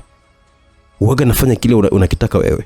Kijana yule sikujua kama anaweza kuwa na maisha namna hii ambayo yangetufikisha hapa leo. Maisha yake tuliyachimbua tangu mwanzo na hakukuwa na taarifa zake zozote zile ambazo zilionyesha mashaka, na ndio maana kwa miaka yote 7 hakujawahi kabisa kuwa na tatizo lolote ile, mpaka watu walipomuibukia kule Kenya ndipo akaanza kuwa na mashaka na Jamila na kujionyesha uhalisia wake. Mpaka sasa hivi upo hai kwa sababu mwanao ni mpenzi wangu, ila haukupaswa kabisa kuendelea kuishi kwa upuuzi ambao umeufanya Kenneth. Alikuwa amemkwida shingoni akiwa anapiga risasi juu, macho mekundu kama alikuwa amesagiwa pilipili. Naelewa bosi, nahitaji uende kwa Colombia muda huu, uende ukaliweke sawa hili swala. Kwa bahati mbaya ameuawa. Alishiwa hata nguvu za kuendelea kumshikilia mzee Kenneth. What? Nimepokea taarifa wakati nikiwa nakuja huko ameuawa na watu wake wote. Nani kafanya hayo? Damigo. Makamu wa rais alikuwa ameanza kucheka mwenyewe kama mtu ambaye akili zilikuwa zimemruka. Alikuwa ni kama bado anaota kuambiwa mambo yale, maana hayakuwa yanamfurahisha, ila ilimlazimu kwa hivyo tu, yani ibidi acheke. Unajua nini ambacho kitafuata Kenneth? Ndio boss, wenzake watakuja Tanzania na watahitaji kukuangusha kwa sababu wataamini ni wewe umemuua ndugu yao kwa sababu ulitaka kumtapeli mzigo. Unajua baada hapo watafikiria nini? Wataamini ama tukio ni wewe ndiye ambaye umetengeneza ili uwazunguke kwa kuhisi mzigo umeuficha na mali zao zote. Na mimi ningekuwa hivi kama ningelikuwa nimefanya kweli, lakini sijafanya hivi. Nini ambacho natakiwa kufanya sasa? Na mkuu wa majeshi sijui ni wapi alipo. Mkuu wa majeshi hawezi kupotea tu hivi kirahisi. Kama haijulikani alipo, maana yake ni kwamba atakuwa ametekwa na Damigo. Hapana, anaweza kuwa ametumika tu, ila kwa sasa hivi mtu ambaye anaweza kufanya hivyo ni mkurugenzi Ziada Mzwane, kwa sababu ndiye mtu pekee ambaye anajua mambo yako na anatambua sehemu pekee ambayo wewe ungeweza kupata msaada ni kupitia mkuu wa majeshi. Natakiwa kufanya nini kwa sasa? Makamu alikuwa amekata tamaa kabisa, maisha alikuwa amemjia kwa namna tofauti kwa wakati ule, kwa sababu ya mtu mmoja tu ambaye aliingia kwenye maisha hayo kwa kosa moja dogo ambalo alikuwa amelifanya. Kwanza nataka kwanza kujisafisha. Kwa namna ipi? Kwa mtu yote ambaye ana taarifa za ndani anatakiwa kufa, na kuna mtu ambaye anatakiwa kutengenezewa kesi ambayo inaweza kuwafanya wa Colombia wakatupatia muda wa kuweza kutusikiliza. Kama nani na nani? Mwanasheria wetu Aspas anatakiwa kuuawa kwa sababu huyu anaweza kuja kuwa shahidi, maana ana kila taarifa zetu, kwa ndiye huaga tunamtumia kumaliza mambo yetu ya hovyo ambayo yanatokea. Otieno Kamau anatakiwa kuuawa pia. Ila nadhani hapa hawa tunaweza kuwaua kwa pamoja. Kivipi? Aspas atume kwenda kumchukua Kamau, amwambie kwamba kuna kikao cha dharura, wanatakiwa kufika haraka sana kwa pamoja, kisha wakiwa angani huko kwenye private jet, rubani ambaye watakuwa naye anatakiwa kuidondosha hiyo ndege wafe kwenye ajali. Baada ya hapo mzigo wote wa haya yote tutamwangushia Kamau, wakati tukiwa tunatafuta namna nzuri ya kuweza kulinda hawa watu. Tunaona tabasamu kwa mbali baada ya kuona kama vile kulikuwa na mwanga kwenye jambo lile ambalo lilimpatia amani kiasi. Safi, sasa ndio maana ukawa mkono wangu wa kulia, kwa sababu huaga haukosi njia nzuri kwenye nyakati za giza. Mtafuta rubani yeyote yule, itishe familia yake na muahidi familia itatunzwa vizuri, kisha aende Kenya na Aspasi kumchukua Kamau, kisha ajimalize na watu wao, tuanze kuzika ushahidi. Na kuanzia muda huu unavyotoka humu ndani, toa amri kwa watu wetu waue kila ambaye anahusika na kampuni yetu. Wanahisa wote wauawe, wafanyakazi ambao wana taarifa za ndani wanatakiwa kuuawa, lakini pia na muhitaji Ndiwale Mijega akiwa hai, kwa sababu huyu kama mtendaji mkuu wa taasisi na wasiwasi naye, maana taarifa nyingi anazo yeye. Sasa inawezekanaje huyu mtu akazipata hizi zote, hazina zote hizi kirahisi tu bila hata msaada wa mtu wetu? Kama ni mtu wetu, huyu ndo ambaye tunatakiwa kumhoji. Asubuhi nataka nijue umemhifadhi wapi Kenneth, kwa sababu unatakiwa kunywa pombe kali sana niweze kulala, ili asubuhi niamke nikiwa na akili mpya. Sawa bosi. Muda mfupi baadaye, hapo ndipo tutakapoanzia msikilizaji, katika sehemu ya mwisho. Itakuwa ni sehemu ya 10 ya simulizi yetu. Mimi director Oeni nimeishia hapa katika sehemu ya 9, lakini Fabian Babuya bado anaendelea, hivyo tutakuwa naye katika sehemu ya 10 ambayo itakuwa ndio mwisho wa simulizi yetu, My Wife is a Drug Dealer, kwamba mke wangu ni muuza madawa ya kulevya. Nini kilitokea mpaka mwisho? Basi tuwe pamoja katika sehemu ya 10. Hii ni Simulizi Max. Tukutane sehemu ya 10 kumalizia simulizi yetu. Bye bye.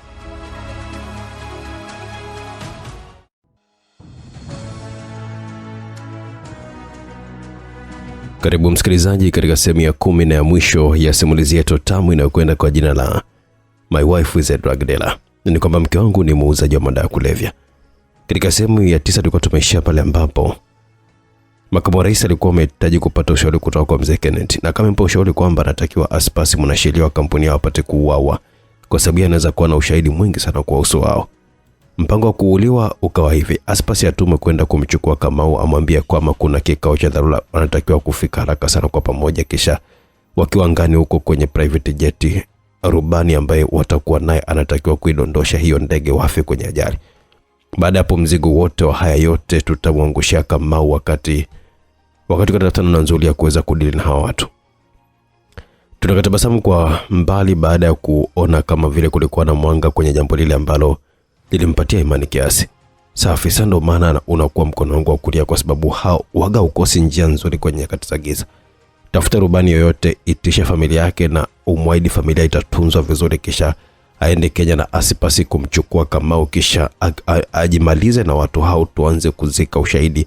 Na kuanzia muda unavyotoka humu ndani, toa amri kwa watu wetu waue kila ambaye anahusika na kampuni yetu. Wanahisa wote wauawe, wafanyakazi ambao wana taarifa za ndani wanatakiwa kuuawa, lakini pia kwa sababu huyo kama mtendaji mkuu wa taasisi na wasiwasi naye, maana taarifa nyingi anazo yeye. Sasa inawezekanaje huyu mtu akazipata hazina zote hizi kirahisi tu bila msaada wa mtu wetu? Kama ni mtu wetu, huyu ndiye ambaye anatakiwa kumhoji.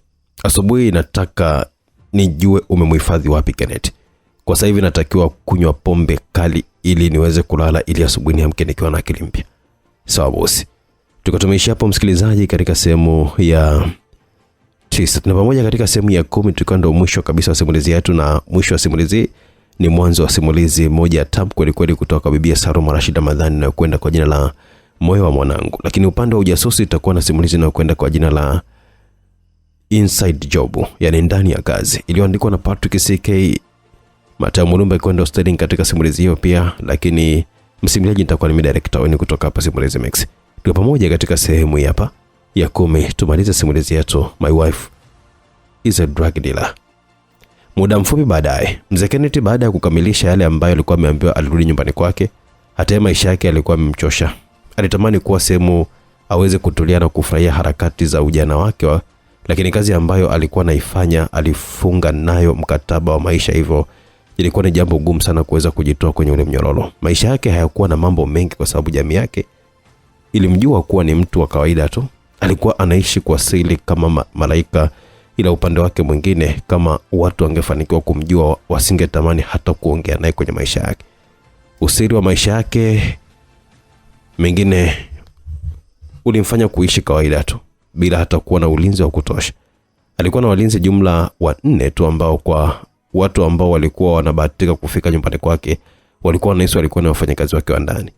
Alibasi gila zake nyingi na kwenda mpaka nyuma ya jumba lake mwenyewe akiwa anavuta haraka. Kichwa kilikuwa kimemjaa, akiwa haelewi ni wapi alikuwa anaenda kuishia. Yeye ndiye ambaye alikuwa amepewa kijiti cha kusafisha makosa yote ambayo yalikuwa yamefanyika, na ilikuwa ni kawaida bosi wake kuchukua maujiko mambo yalipokuwa yanaenda vizuri, ila kila mambo yalipokuwa yanaenda vibaya, yeye ndiye ambaye alikuwa anawajibika kwa kila kitu, ikiwemo kubeba lawama. Alitamani kuwa baba bora kwa mwanae, ila muda ulikuwa umemtupa mkono. Umaskini wake ndio ulikuwa umemfikisha pale alipokuwepo. Kama sio kubali zile pesa nyingi kwa ajili ya kumpatia binti yake elimu bora, huenda naye pia angelikuwa na maisha ya kawaida tu kama watu wengine ambao kwa umri wake walikuwa wanatakiwa kupumzika na kula mema nchi tu, ila kazi yake ilimfanya kuwa mtumwa maisha yake yote mpaka siku anakufa. Lakini haikuwa yeye tu, alimuingiza hata binti yake wa pekee kwenye mnyororo huo. Unisamehe Pamela wangu, nimeshindwa kuwa baba bora kwako mwanangu. Natamani ningelikuwa bora zaidi ya hapa, ila siwezi tena kwa sasa hivi kwa sababu muda sio rafiki upande wangu. Aliongea kwa hisia akiwa anashusha funda la moshi, huku chozi likiwa linashuka kwenye shavu lake.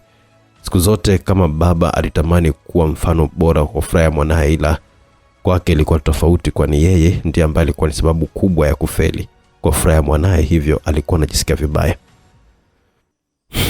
Wakati ambao yeye alikuwa anaendelea kujuta, getini ilionekanika sura ya mwanae Jamila ambaye alikuwa amepotea kwa siku kadhaa. Walinzi walikuwa wanamfahamu vyema mtoto wa bosi wao, hivyo walifungua geti haraka wakiwa wawili.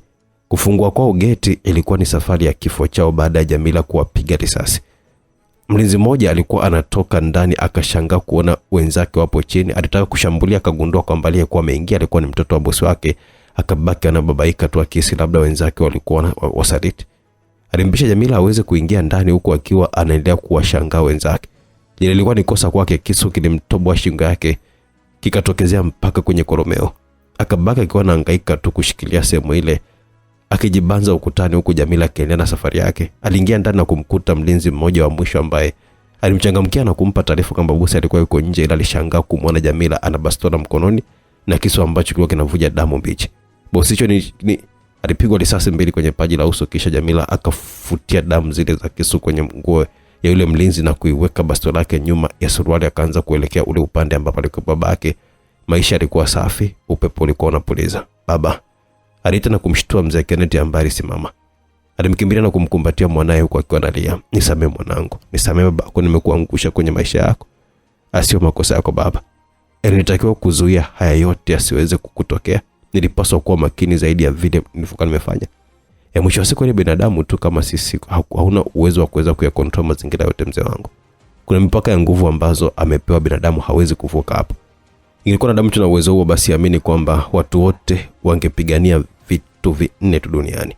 Kwanza, kila mtu angeweza kutamani kuwa na maisha mazuri, awe na utajiri wa kutosha. Pili, kila mtu angeafuta maumivu, yani kusiwe na kuumia wala kuumwa. Tatu, kila mmoja angehitaji aishi milele akiwa na furaha na kuburudika kwa maisha mazuri. Lakini jambo la 4 ni kwamba kila mtu angetamani kuwa na nguvu, yani awe na nguvu za mamlaka za kumfanya watu wamheshimu bila hata kujua. Kama kila mtu angelikuwa na hivyo vitu, hata hiyo heshima yenyewe isingekuwepo tena.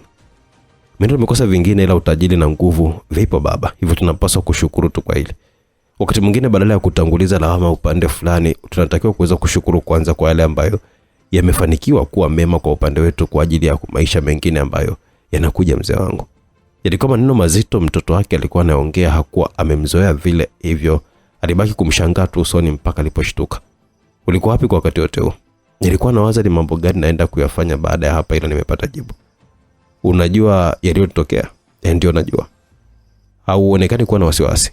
Kwa sababu najua nini ambacho nataka kufanya. Unaweza kuniambia umepanga kufanya nini? Nataka kujua kwanza kwamba ni kipi na kipi ambacho kinaendelea kwa sasa.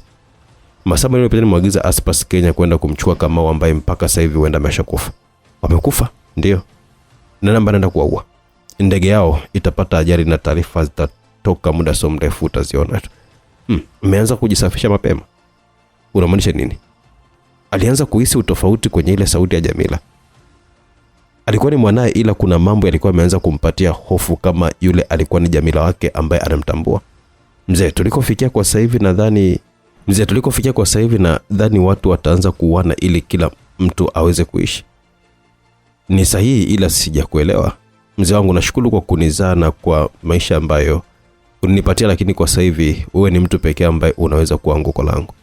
Pamela? Alimuita kwa jina lake halisi baada ya kuanza kuona kama hakuwa anamuelewa. Kama watu wanaanza kuuana ili kuishi, vipi kama watu wa kuua wakiisha? Unahisi ni kitakachofuata? Tutaanza kuuana wenyewe. Treno naye anahitaji kujisafisha, unahisi kwamba atamwacha nani? Inaweza kuwa mimi au wewe.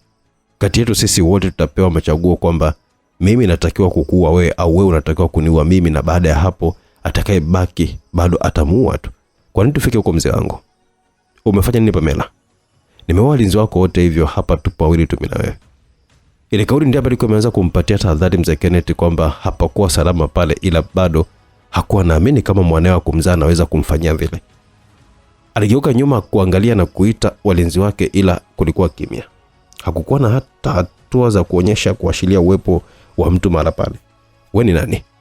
Mzee, hili litakuwa rahisi sana tu. Ukweli ni kwamba mimi nina mtoto mdogo ambaye nampenda kuliko ninavyokupenda wewe. Nina imani kama mzazi unalielewa hilo, hivyo kwa sasa hivi mtu pekee ambaye napambana kuweza kumlinda ni mwanangu na sio mtu yote yule zaidi ya hapo. Hivyo nitakuua wewe, kisha nitaenda kumuona makamu wa rais na mimi nitapotea kwa muda. Pamela, sio wewe.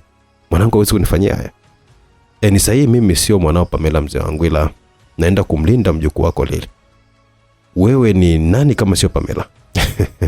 Mimi ni maisha ya mwanao mengine mzee wangu.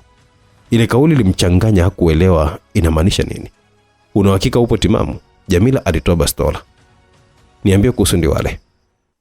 Nilikuwa nimeenda kumchukua ila nikakuta amejiua. Kwa sababu kauza siri za Tresi kwa mwangu Damego? Ndio. Ndio maana nimekuambia utafika muda tutaanza kuuana wenyewe kwa wenyewe. Ndiwale naye alikuwa anaenda kuuliwa. Unahisi kwamba ni yeye pekee ambaye alikuwa ametoa hizo siri? Unasema nini wewe? Hata mimi niliuza siri nyingi tu baada ya Damego kuniweka chini ya ulinzi.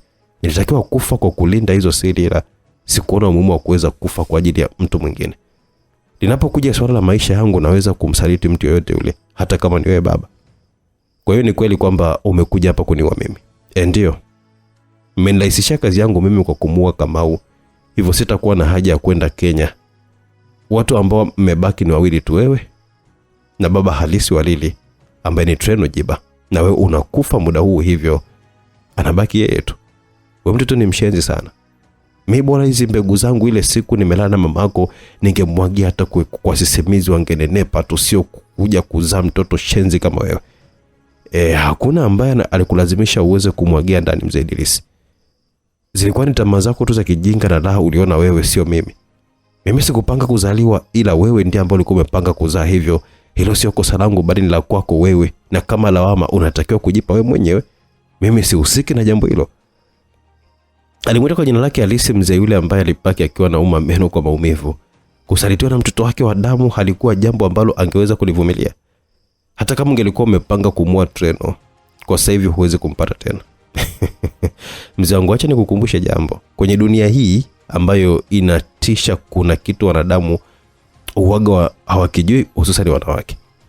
Mwanamke ndio kiumbe mwenye nguvu ya kufanya jambo lolote lile likawezekanika hapa duniani, ila tu ni kama atajua nguvu alionayo katikati ya mapaja yake. Uchi wa mwanamke ni zaidi ya zile silaha za nyuklia. Unaweza kubadilisha taifa lote kuwa na vita. Unaweza kuwaponya mazuzu wakawa janja. unaweza kuleta utajiri, unaweza kuleta maafa, lakini ukitumika vyema pia unaweza kuikomboa dunia. Huo ni uchi tu wa mwanamke, ila kwa bahati mbaya wanawake wengi hawatambui hizo nguvu alizonazo kupitia lile tundu lao la katikati. Huyo treno, hii mali katikati ya miguu yangu, ndio ambayo inaenda kunifanya kumuua kilaini sana kitandani bila hata kutumia nguvu mzee wangu. Wala hata jua kama anaenda kufa, tena atakufa taratibu akiwa anajutia maisha huku anakula utamu.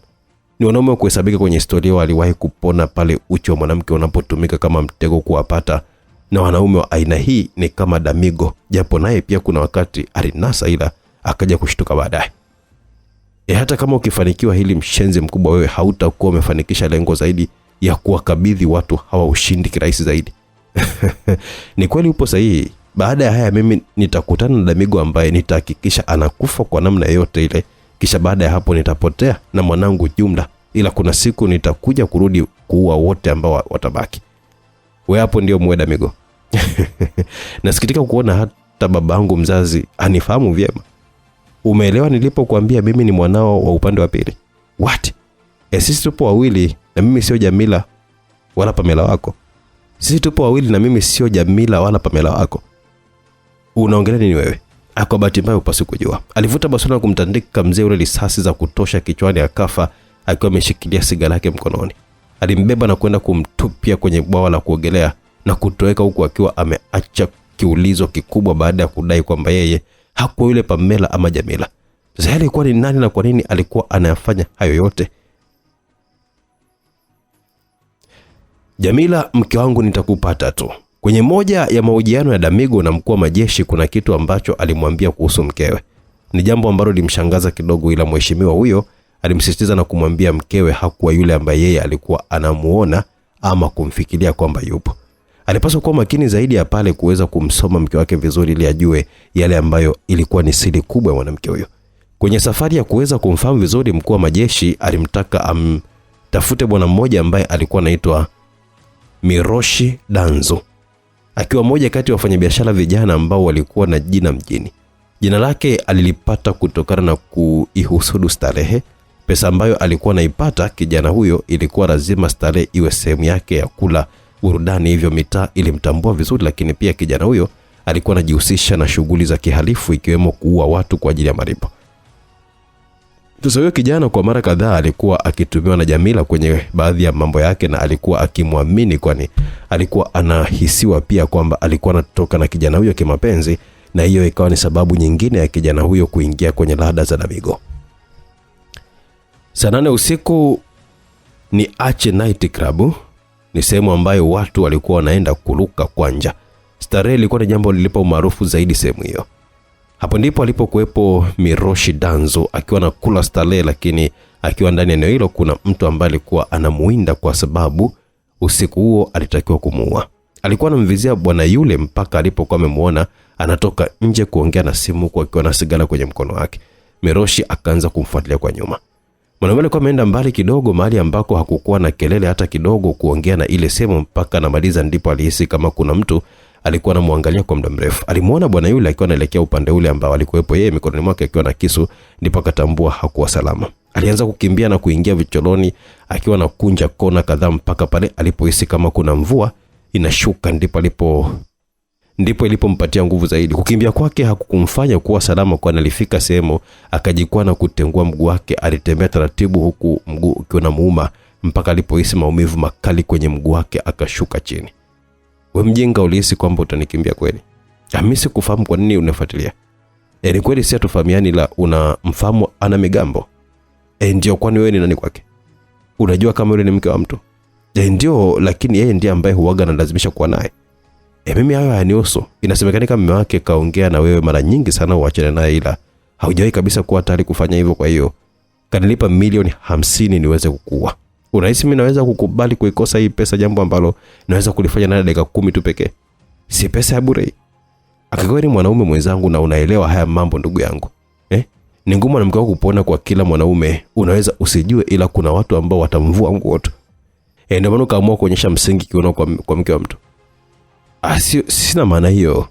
Ukisikia vya watu somo unatakiwa kuelewa na kujifunza. Sio lazima ujifunze kwa njia ngumu, ila kwa sababu haukuwa tayari kupata somo hilo mimi nitakusaidia uweze kulielewa kiurahisi. Nitakukata sehemu zako za siri na nampelekea huyo bwana, kisha wewe utabaki unapambana na hali yako. Kama utaishi ni wewe, kama utakufa pia ni wewe, kwa sababu sijali kuhusu maisha yako. Ndugu yangu, ni bora hata uniue na sio kunifanyia hayo ambayo unataka kunifanya. Alikuwa ananyosha kiuno kwa mke wa mtu, akaingia kwenye 50 za wenyeji.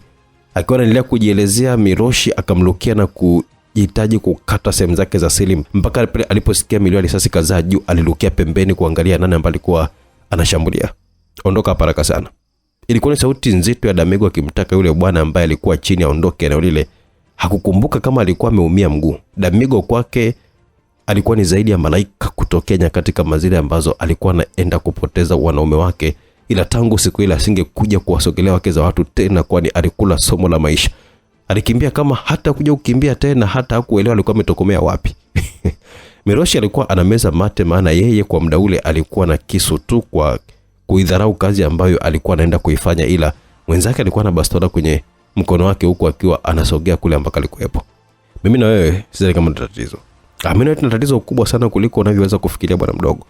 Nakupa dakika moja tu ya kupambania maisha yako. Kama utaweza basi utaondoka hapa ukiwa hai, ila kama ukishindwa basi unaenda kufa kwa maumivu makali zaidi ya yale ambayo ulikuwa unaenda kumpatia yule bwana ambaye akaondoka hapa. Aliongea akiwa anaiweka bastola yake nyuma ya suruali, hali ambayo ilimpatia Miloshi tumaini jipya la maisha. Alitembea kwenye maji na kisu chake, alipiga hatua kwanza, akajigeuza kwa sarakasi akiwa anarusha na kisu. Alikuwa anateleza hivyo, Damigo alirudi nyuma na kutelezea mbele. Ghafla wakawa wanatazamana uso kwa uso. Miloshi wakati akiwa anajiandaa kurusha kisu, alipigwa ngumi ya kwenye kwapa. Ule mkono ukawa umekufa ganzi kama haukuwa kwake vile. Alijitikisa tena, akageuka, ngumi nzito ikatua kwenye kiuno chake, akaanza kulia akiwa yuko chini. Damigo aligeuka, akatua na goti, hali ambayo ilifanya sehemu hiyo kutenguka na kumenyeka vibaya sana. Damu nyingi ikaanza kutoka ambayo ilikuwa inafutwa na maji ambayo yalikuwa yanashuka kutoka angani. Bwana mdogo, mimi unanifahamu? Hapana. Sijui kabisa kukufahamu kwenye maisha yangu yote. Jamila, unamfahamu? Lile jina likamfanya akili yake kufanya kazi mara mbili, akiwa kama kapigwa shoti. Nani? Kilivutwa kile kisu chake kazamishwa kiunoni karibu na sehemu za siri. Namfahamu. Alitikia akiwa analia, machozi ya huruma ambayo yalikuwa yanafutwa na maji ya mvua. Nimeona una mhubiria yule bwana mdogo kuhusu madhara ya kutoka na wake za watu. Wewe hukujua kama Jamila ni mke wa mtu? Nilikuwa najua. Mume wako namfahamu? Hapana. Ila ulikuwa unaona raha kukata viuno na wewe, si ndio? Huaga nafanyania mapenzi akitaka yeye tu, wala mimi sijai kabisa kuomba kufanya naye chochote kile. Kwa hiyo ulikuwa unataka kumwadhibu mwenzako kwa kosa ambalo hata wewe unalifanya. Tafadhali kama akijua kwamba nimemzungumzia kwa namna yote ataniua. Anakuwaje mwanamke dhaifu kama yule? Wewe unamzungumzia Jamila yupi? Jamila Kene Mgwasi ndiye anamzungumzia hapo bwana mdogo. Yule mwanamke ndo namuita dhaifu? Ndio. Hapana, upo sahihi. Yule ni mmoja kati ya wanawake hatari zaidi hapa duniani. Ni muuaji wa kutisha yule mwanamke, na kuna watu wanaamini kwamba ni jini. Unasemaje wewe? Ana nguvu za ajabu ambazo hazitambulika na alizipatia wapi. Anaweza kuua watu mpaka 50 na dakika 5 tu. Damigo ni kama alikuwa haelewa anaongelewa Jamila yupi. Wewe unamzungumzia mwanamke yupi? Yule kijana alivuta simu yake mfukoni kwa shida na kumonyesha Damigo. Ilikuwa ni picha ya mke wake. Una hakika ni huyu mwanamke ambaye unamzungumzia? Ndiyo huyo mwenyewe. Ni mwanamke hatari kuliko hata unavyoweza kufikiria. Damigo alibaki akiwa meganda, akiwa anashangaa ile picha ya mke wake, wakati huo akiwa anayakumbuka maneno ya mkuu wa majeshi kwamba kuna mambo ambayo yeye hakuwa anayafahamu kuhusu mke wa ndoa. Akiwa kwenye hali kama ile ya mshangao, Miloshi alivuta kile kisu ambacho alichomwa nacho, akajimalizia shingoni kabla hata ya kumjua Damigo kama alikuwa ni nani. Mwanaume hakuwa na cha kupoteza pale, alipotea baada ya kugundua kijana yule alijiua hata kabla ya kumaliza mazungumzo yao, ila kichwani mwake kambeba zigo kubwa la mawazo, akiwa anawaza mengi. Siri hakuwa nazo yeye tu, bali hata wanadamu wengine walikuwa na mengi sana ambayo alikuwa ameficha dunia. Bado nafsi yake ilikuwa inagoma kuamini kwamba yule mke wake kipenzi ambaye walipendana ndiye alikuwa muuaji hatari ambaye kijana yule alikuwa akimzungumzia. Jamila, nani atanifahamu mimi na kuishi? Ndani ya jengo kubwa la kifahari kulikuwa kuna eneo kubwa la wazi ambalo lilikuwa linatumika kama sehemu ya kufanyia mazoezi, ambapo katikati yake alionekanika Jamila akiwa amevaa kitopu tu, mwili ukiwa upo sawa. Alikuwa anazungusha visu mikononi kama vilikuwa vinatumia mashine kukamilisha jambo hilo. Mazoezi ambayo alikuwa anayafanya hayakuwa yanaendana na yule Jamila ambaye alizoeleka, na ndio sababu hata Miroshi alimsisitiza Damigo kwamba yule alikuwa ni moja kati ya wanawake hatari zaidi ambao walipata kuishi duniani hapa, jambo ambalo yeye binafsi lilibaki na mshangaza, maana ni kama bado hakuwa anaamini yale ambayo alikuwa anaambiwa kumhusu mkewe. Alikuwa anaviachia visu kisha anavifuata kwa nguvu kubwa ambayo ilikuwa inatisha, kisha anatulia. Waliingia wanaume 5 ambao walitakiwa kumpima kwa yale mazoezi yake ambayo alikuwa anayafanya. Alitembea na vile visu akiwa anadunda navyo sakafuni. Alijiuza mara kadhaa, akatoka kwenye miguu ya bwana wa mbele yule ambaye alimkata sehemu zake za siri. Aliona mguu ukiwa unakuja kichwani, akalala sakafuni, kisha akampita mwanaume mmoja yule, akatoa nyuma yake ambapo alivunja mbavu zake.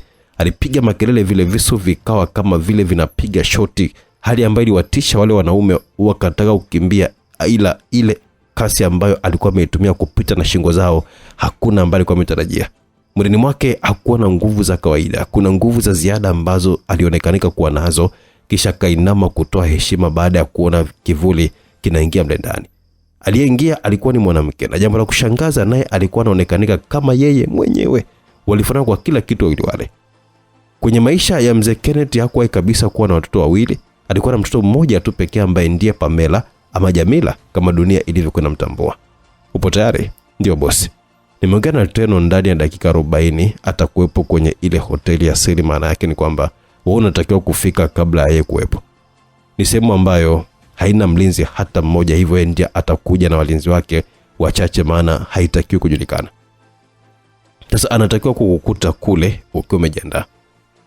Maagizo ambayo nimempatia baada ya kumpigia ni kwamba nina njia ambayo inaweza kumsaidia kumaliza ile tatizo lake, ila kabla ya kumwambia kwanza inatakiwa mfanye mapenzi, na wakati wa kufanya mapenzi ndio unatakiwa kumuua. Nadhani hauwezi kufanya kosa lolote lile.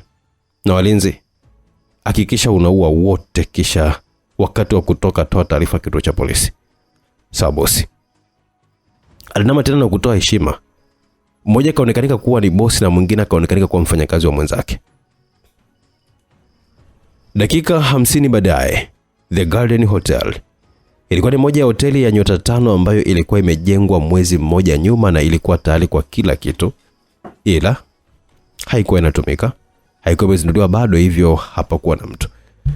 Ilikuwa ni moja ya hoteli za mwanamama Jamila Ken Mgwasi, tena za siri kubwa ambazo hakutaka mtu yeyote aweze kujua kama alikuwa nazo. Makamu wa rais alikuwa amefika hapo kwa siri kubwa akiwa na watu wawili. Wa kwanza alikuwa ni dereva wake na wa pili alikuwa ni mlinzi wake. Tabia kutokuwa na watu wengi hakutaka kufahamika kwa sababu kilichokuwa kimempeleka huko kilikuwa ni jambo la siri kubwa. Alipoingia mle ndani alikutana na mambo ambayo yalimfanya kusahau shida zote kwa muda kwanza. Yule mwanamke ambaye alikuwa mzazi mwenzake hadi Jamila alikuwa ameketi kwenye sofa moja refu ambalo lilikuwa jeupe na safi mno. Pembeni yake kulikuwa kuna zabibu na matunda ya kuvutia kwenye bakuli, huku kwa meza ndogo kulikuwa kuna mvinyo ambao ulifunguliwa tayari. Jambo ambalo lilimaanisha zaidi Treno jiba hayakuwa matunda wala mvinyo, bali uchi wa Jamila ambao ulitegwa vyema, kwani hakuwa na chochote kwenye mwili wake. Alikuwa uchi kama alivyozaliwa, huku ule mwili wake laini ambao ulipakwa asali ukifanya sehemu ile kunukia na kuwa kama paradiso ya duniani. Treno alitokwa na udenda. Hakuamini kama yeye ndiye ambaye alikuwa na umiliki ule uchi ambao ulinona na ile. Mpenzi, umeniambia kuna jambo ambalo linaweza kumaliza haya matatizo? Jamila alionyesha kusikitika huku analilamba tunda moja. Alitabasamu na kumkonyeza Treno jiba, kisha akabeba ule mvinyo na kumpa ishara ya kidole bwana yule amfuate. Alikuwa kama zuzu kwa wakati ule, akamfuata mlembo yule mpaka ndani ya jakuzi ambako alimtaka mheshimiwa aweze kuvua nguo na kuingia mle ndani. Hakuwa na ujanja tena. Ule ukali wake ulikuwa huko nje kwa walimwengu wengine, ila sio mbele ya Jamila, tena kisula ambaye alikuwa anavutia haswa. Baada ya kulala mle na kitambi chake, Jamila alianza kumsafisha kila sehemu ya mwili wake huku akicheza na sehemu zake za siri. Akawa anagugumia tu mheshimiwa, akasahau kabisa kama alikuwa katikati ya hatari kubwa maisha yake. Jamila alikuwa anamlamba baadhi ya sehemu za mwili wake huku akiwa anamnywesha ule mvinyo taratibu. Mheshimiwa akawa anajichekesha tu kama mtu ambaye hakuwa na akili timamu. Baada ya kuhakikisha kaoga, alimfuta na kumtaka sasa amfuate kitandani ambako mheshimiwa alilazwa na kumwagiwa asali mwilini. Yale mambo ambayo yeye alikuwa anatakiwa kumfanyia mwanamke ndio alikuwa anafanywa yeye. Ule ulimi laini ulikuwa unapita kila sehemu za mwili wake mheshimiwa, akiwa anapiga kelele kwa raha ambazo alikuwa anakula, lakini wakati ule mwili wake ulikuwa unazidi kupoteza nguvu. Ilionekana kuwekwa dawa ndani ya ule mvinyo ambayo bado alikuwa anaendelea kupewa na kuigida bila hofu, kwani aliamini laza za dunia zililetwa kwa ajili yake yeye na sio mtu mwingine. Taratibu Jamila alipanda juu na kukalia ule muhogo.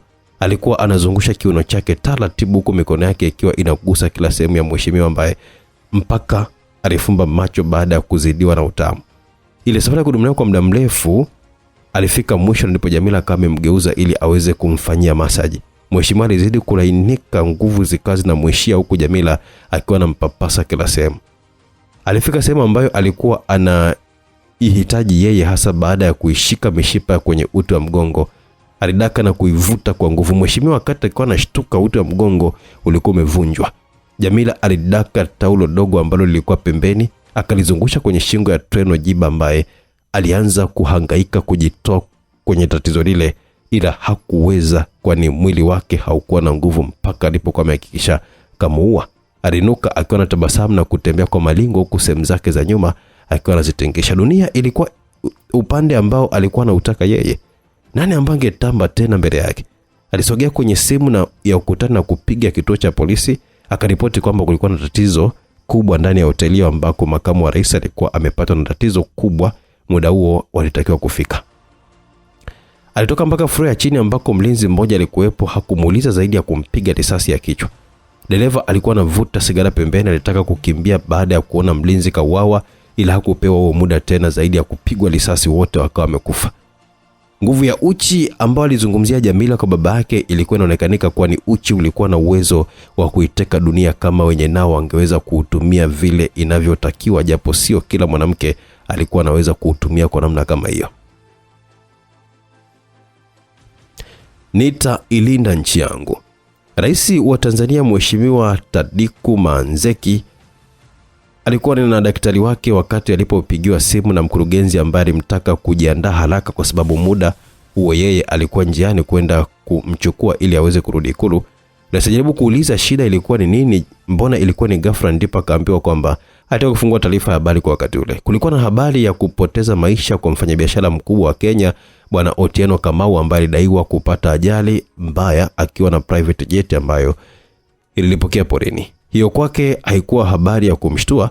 Wakati anataka kumpigia mkurugenzi kumuuliza tena, maana hakuelewa, alishtuka kwa taarifa ambayo alikuwa anaiona kwenye runinga kuhusu kuuawa kwa makamu wake wa rais Bwana Treno Jiba. Ni kama hakuamini mpaka alipoona sura ya bwana yule. Hakuelewa alifuata nini sehemu ile, ila ilikuwa ni wazi kwamba aliuliwa hotelini. Wengi wakawa wanahojiwa na kusema huenda ni umalaya wake ulimponza. Alitabasamu mheshimiwa baada ya kuona jambo hilo na kumtaka daktari wake aweze kuondoka, alihitaji kubaki mwenyewe.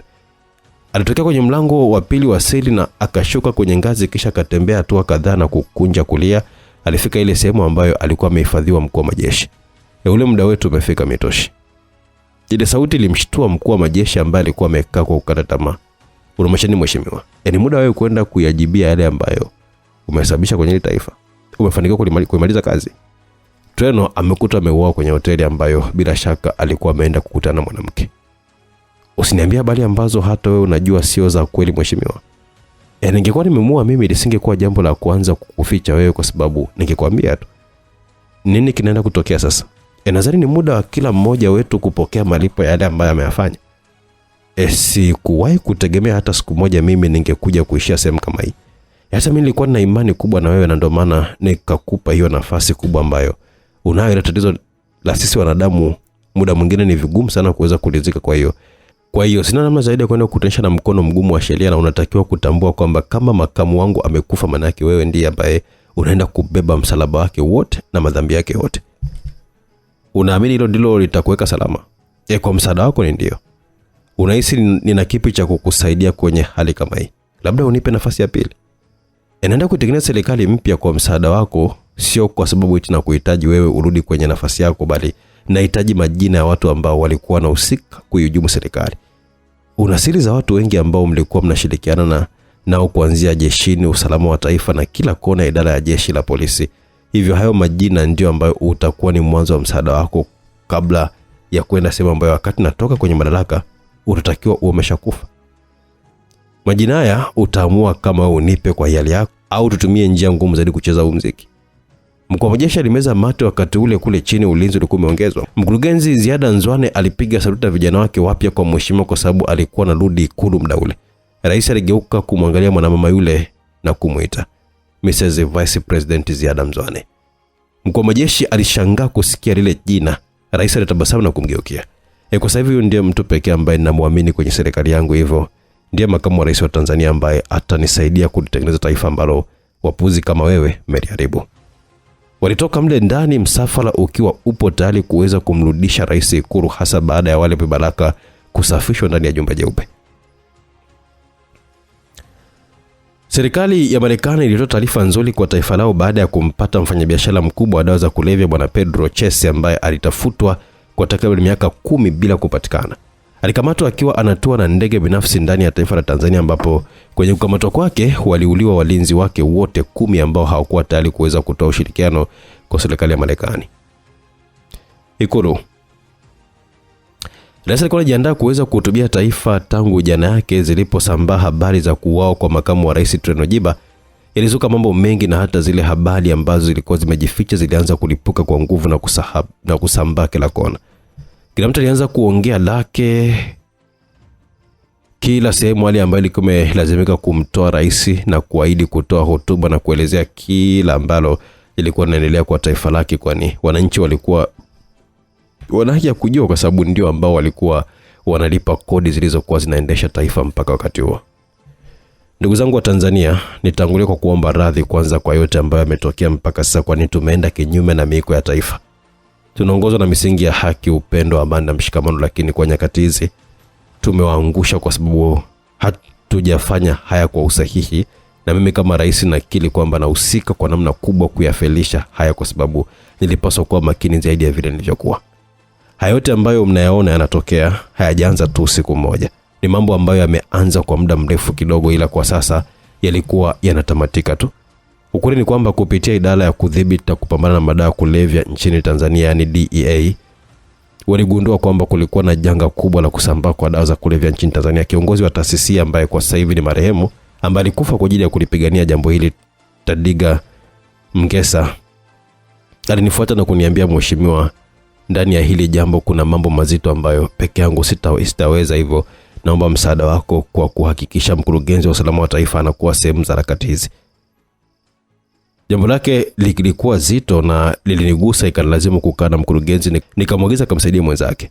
Haya yote yalikuja baada ya kuibuka kwa taasisi kubwa na kongwe hapa nchini, yani The Global, ambayo imepata pigo la kupoteza ofisi zao na watu wakawasikitikia. Ila kama mngelikuwa mnajua ambayo alikuwepo ndani yake, basi mlikuwa mnataka kushangilia kwa haya ambayo yamewakuta.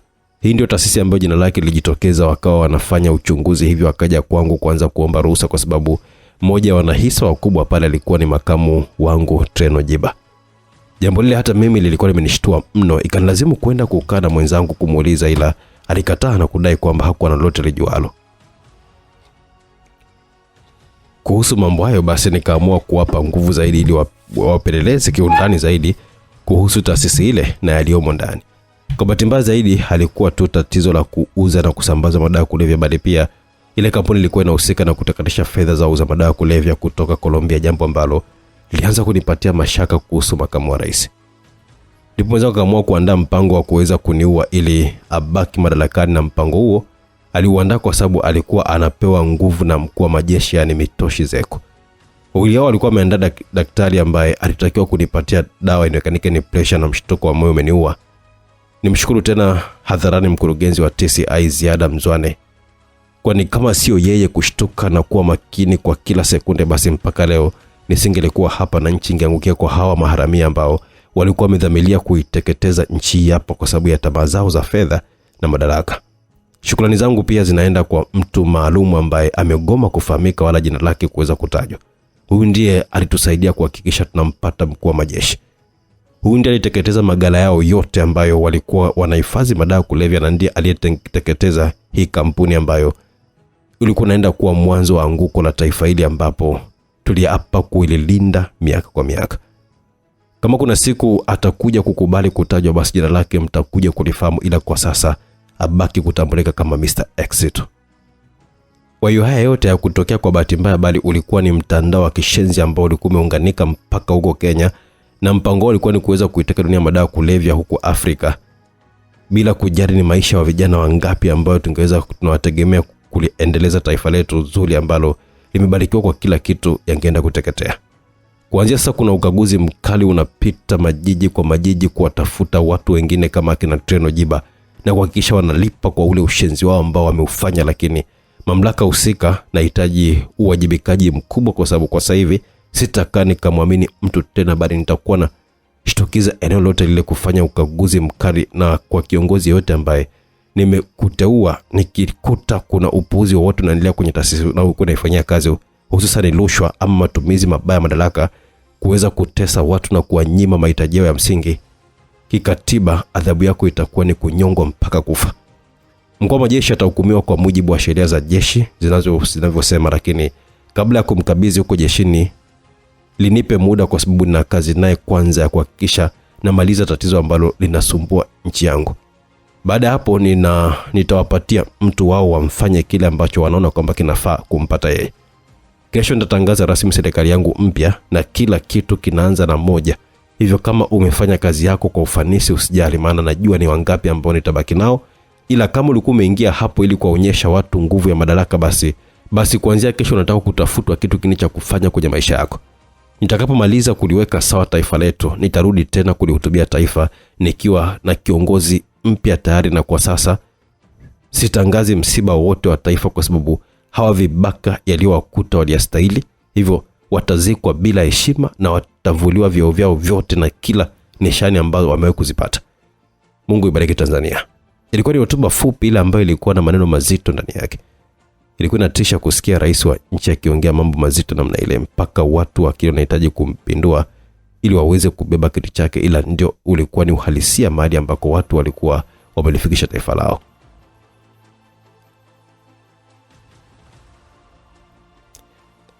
Mimi na wewe tuliapa tutakufa na kuzikwa wote, ila mimi nimegoma kufa na wewe. Usiku ulikuwa umeitawala dunia. Anga lilikuwa limetulia, huku jiji likiwa limepambwa na taa za kuvutia kila sehemu. Ulikuwa ni usiku ambao kwa baadhi ulikuwa unatumia kama sehemu ya kupumzika, huku baadhi wakiwa wanautumia kama sehemu ya kuweza kutafuta maisha yao ambayo hayakuwa yamepotea. Na sehemu moja ambayo ilikuwa na eneo binafsi kwa ajili ya helikopta moja kubwa ya kifahari ikiwa imetengwa eneo hilo. Nje ya helikopta kulikuwa kuna mtu ambaye alikuwa ameketi umbali kadhaa kutoka ilipokuwa imesimama. Alionekana kusubiri jambo fulani kwa hamu kubwa, mpaka pale alipohisi jambo lake lilikuwa limetimia, ndipo akaonyesha tabasamu kwenye uso wake. Alikuwa ni Jamila kwa muonekano na sura ilivyokuwa inaonyesha. Alivaa nguo nyeusi za kuvutia na buti la kike chini ambalo liliendana na nguo zake. Kutabasamu kwake ni baada ya kumwona mtu ambaye alikuwa amemsubiri kwa muda kidogo. Alikuwa ni Damigo Ken Mgwasi, yani mumeo wa ndoa ambaye mpaka muda huo bado kisheria alikuwa ni mume wake. Ilibaki kidogo nikate tamaa. Ishara zote zile ambazo nimekuonyesha bado ulikuwa umeshindwa kujua, ungenipatia wapi mume wangu? Nienda kwenye ile hoteli ulipomuulia makamu wa rais, huenda kuna wale puza alikuwa ameona pale, ila niliona kikaratasi kidogo kiwa na jina la kampuni ya hiyo helikopta, nikajua ulikuwa unatoa ni ujumbe wa mali ambapo nikaweza kukupata. Nilibahatika kuwa na mume bora sana kwenye maisha yangu, ila tulikutana wakati ambao haukuwa sahihi. Kuacha kile karatasi nilijiuliza lazima usalama wa taifa watakipata, ambao moja kwa moja nilitambua kwamba unafanya nao kazi hiyo, hivyo taarifa zingekufikia tu, ndio maana sikuwa na wasiwasi na hilo. Ila kwa bahati nzuri zaidi wewe mwenyewe uliweza kuona ukajua ni wapi utanipata. Ulikuwa na nafasi ya kunikimbia. Kwa nini umeamua kujitoa sadaka kwa jambo kama hili mpaka ukaruhusu mimi na wewe tuweze kuonana tena? Atumeishi kwenye ndoa kwa miaka 7. Kwa nini unataka nikimbie bila kukuaga mume wangu? Hapana. Wanadamu hatupaswi kufika huko. Nilihitaji nikuone kwa mara ya mwisho ili umalize sumu na asili ambazo zipo ndani yako, kisha niondoke. Uondoke. Unaamini unaweza kutoka kwenye ile eneo? Ameangu kipenzi, leo sio siku ambayo mimi naenda kufa. unaenda kufa ni wewe na sio mimi. Kwamba unahisi mimi ni mpuuzi kukubali kukutana na kiumbe hatari kama wewe kama sina uhakika wa maisha yangu. Damigo alikuwa anathibitisha maneno ya Miroshi ambaye alimwambia mwanamke huyo alikuwa ni kiumbe hatari mno na ndio maana alikuwa anajiamini. Inaonekana mambo mengi sikuwa nayafahamu kuhusu Jamila. Umemua babako mzazi. Umeumwa na mume ambaye ni baba halisi wa mtoto wako. Sasa unataka nini kwenye dunia? Wale walinifelisha mimi. Wameshindwa kutekeleza majukumu yao ya msingi, hivyo sikuona umuhimu wao kwangu, kwani hata hivi ni lazima wao ndio ambao wangeniwahi mimi na kuniua kama ningecheza vibaya hivyo. Haupaswi kunilaumu kwa kuyaokoa maisha yangu kabla hawajanifikia. Siku zote mimi tangu mwanzo wakati nikiwa naingia kwenye hii biashara nilijitahidi sana kuwa mbele ya muda, maana nilifuatia maisha ya wauzaji wengi wa madawa kulevya. Wanaishia pabaya. Sasa kwa nini kwa mtu kama mimi ambaye ndiye nilikuwa napika hesabu ilikuwa ni hatari, kwa sababu siku moja ningelikuwa na ushahidi, hivyo ilikuwa ni swala la muda tu kabla hawajanijua na kuzika ushahidi. Ni kama bahati tu nimewahi mimi. Kwenye maisha gajirishi ni mtu ni ndugu yako au babako, lakini kikubwa inapolazimu kufanya maamuzi magumu kila mtu aga anafanya hivyo kujiepusha na mengi ambayo yanaweza kuangusha taasisi nzima. Mimi ndiye nilikuwa napika data na kujua hesabu zinaendaje. Kwenye kutakatisha fedha nimechengesha pesa nyingi kwa miaka yote hii ambazo nilikuwa naziingiza kwenye akaunti zangu binafsi za siri za nje. Uzuri ni kwamba kwenye hii biashara hakuna mkaguzi ambaye anaweza kuja kukagua kwa sababu ya usiri ambao unahitajika. Hilo limenifanya kuwa na mabilioni ya fedha mume wangu, ambayo baada ya hapa yanaweza kunifanya nikaenda sehemu nikanunua hata kisiwa na kuishi maisha yangu na mwanangu, au hata nikaenda kutengeneza mfumo mpya wa dawa za kulevya na nikatakatisha fedha, maana rasilimali ninazo. Ni sahihi kuna mengi yafahamu kuhusu mimi. Nadhani leo ni muda wa kukutana na mwanamke halisi ambaye alikuwa anaishi nyuma ya kivuli. Hayo yote Lili anayafahamu. Lili hakuna ambacho anakifahamu zaidi ya maisha ambayo mimi na wewe tulimuonyesha. Ipo wapi kwa sasa? Asio damu yako, acha kushubukia damu za wanaume wenzako, mpuzi wewe. Jamila alipomaliza kuongea vile alivivuta visu kiunoni mwake kwa nguvu za ajabu sana ambazo ilimshtua hata Damigo mwenyewe. Vile visu vilikuwa vinatoa mwanga huku mwanamke huyo akiwa anajiburuza kwa kasi ambayo ilimfanya Damigo kummeza mate kwanza. Kisu cha mkono wa kulia kilikosa sehemu ya kiuno huku kingine kikiwa kinazama kidogo kwenye bega lake. Akarudi nyuma kwa nguvu, akakutana na mguu ambao ulikuwa umeshiba. Kasi ya Jamila haikuwa ile ambayo alikuwa anaitegemea. Ndani yake alikuwa na spidi zaidi hata yeye mwenyewe. Alisimama kwa nguvu huku akiona kivuli kinakuja, akarudi nyuma akiwa anapangua miguu miwili ambayo ilimkosa usoni wa kushoto kwa umegeuzwa haraka sana na kutoa kwenye shingo yake. Damigo aliumba na kupokea miguu ya kifua, akayumba na kwenda mbali kidogo ambapo alitoa kwa mkono wake akadunda na kusimama wima huku akiwa anakena kidaka kisu ambacho kilikuwa kinazunguka kwa nguvu kubwa. Alikirudisha kilikotoka Jamila, akakidaka kwa vidole vyake viwili tu. Damigo alikuwa anavuja damu. Ni swala la sekunde kadhaa tu alikuwa amechanika vya kutosha. Yule mwanamke alikuwa ni hatari mithili ya jini na alikuwa anahisi kuna kitu ambacho hakikuwa sawa. Alivuta ule upanga wake ambao aliubeba begani na kuunyoosha. Wawili wale walibaki wakiangalia kwenye ile sehemu ambayo ilikuwa imesakafiwa vizuri pembeni, ikiwa imezungukwa na nyasi ambazo zilikuwa zimetunzwa vyema. Walikuwa ni wao wawili tu ambao walikuwa wanataka kupimana mabavu nyakati zile. Damigo alitembea na kujipiga mtama kwa nguvu. Alijigeuza hewani kwa sarakasi haraka huko akiwa upanga wake ukiwa umeenda kwenye kifua cha Jamila. Mwanamke yule alisogea nyuma hatua kadhaa kisha akaupangua ule upanga kwa kutumia visu vyake. Kupambana na upanga kulimfanya achie sehemu ya mwili wake wazi. Alikutana na ile miguu mizito mpaka akatapika damu. Alisimama vidole vya miguu huku akiwa anamwona Damigo akiwa anamfuata pale alipo. Mikono yake ilianza kutetemeka kwa hasira. Jamila alisimama kujirusha juu kama kivuli. Damigo alikuwa anaenda ila alisita kwanza na kusimama, maana ni kama kimbunga kilikuwa kinaenda kwake. Wakati Jamila akiwa anamkaribia alirusha kitambaa ambacho Damigo alilazimika kukichana, ila wakati ule alishtukia akiwa anapokea maumivu makali sana. Visu vile vilizama kwenye tumbo lake na kuchomelewa. Alipokea maumivu makali ambao hakuacha urudi hivi. Alirusha ngumi kali ambayo ilikutana na nyayo ya Jamila ambaye alikuwa ametua akiwa anachemea. Damigo alishika tumboni akakutana na damu yake. Alishikwa na hasira, kafumba macho yaliyokuwa mekundu na kuhema kwa nguvu, kwani kama angecheza vibaya mlembo yule angeweza kumuua ile sehemu. Alipofumba macho yake alitembea kwa kuhesabu hatua akiwa anamwangalia Jamila hewani ambaye alikuwa anamsubiri bwana yule afikie. Hesabu za Jamila zilikuwa sahihi, kwani alijua bwana yule atatishia na upanga kisha angemshambulia, jambo ambalo lilikuwa kweli. Alitishiwa na upanga akaukwepa, alipigwa buti la mguu mmoja ambao ulikuwa uko chini, akakosa balance, akawa anashuka hovyo, ambapo alikutana na ngumi nzito, akajizungusha sarakasi iliyomfanya kuzamisha kisu kwenye kifua cha Damigo, ambaye naye hakumpakia poda. Mrembo yule alizamisha upanga kwake kwenye tumbo na kuvuta kwa nguvu. Kila mtu alisimama upande wake akiendelea kupokea maumivu. Jamila akapiga makelele kwa nguvu kubwa, ikawa ni kama kuna nguvu za ajabu alikuwa anaziweka sawa kwenye mwili wake mpaka vile visu vikapiga cheche. Alivituma vile visu vyake ambavyo vilikuwa vinaenda kwa nguvu kubwa sana, huku naye akiwa anakuja kwa nyuma. Damigo alivipangua na upanga wake vile visu, akakutana na mkono ambao ulikuwa umechota sehemu ya mwili wake na kuivunja, huku kisu ambacho kilipanguliwa kwa juu kikidakwa na Jamila alikizamisha kwenye tumbo la Damigo tena, ila naye alidakwa kwenye shingo, akaanza kuhangaika. Alimchoma Damigo visu kadhaa, ila mwanaume hakuwa na muda na mwanamke yule. Ile roba ilikuwa mbaya kwake kupigwa, aliachiwa ghafla na kupigwa viganja vya masikio. Jamila akawa hasikii lolote lile. Alipigwa ngumi za kifuani 5, kikawa laini, akawa anakohoa damu nyingi sana. Alinyofolewa nyama karibu na kwenye koromeo lake, na alipojaribu kujirusha nyuma tena aweze kujianza, alivutwa mkono wake ambao ulikatwa na upanga ukadondoka chini. Mkono wake mmoja ambao ulikuwa umebaki ndio ambao ulikuwa umetumika kushika kwa nguvu sehemu ya kidonda cha Damigo, ambaye alipokea maumivu makali na kurudi nyuma kiasi, akawa anakunja uso wake. Ile nafasi alitumia Jamila kuruka nyuma kwa nguvu, akiwa anaivuta bastola yake na kumpiga Damigo risasi 4 kwenye kifua chake, wakati ambao Jamila anashindwa kumalizia risasi zote baada ya upanga kwenda kutoboa shingo yake, na ikatawanyika vibaya sana, kaangukia vibaya kwenye sakafu ile.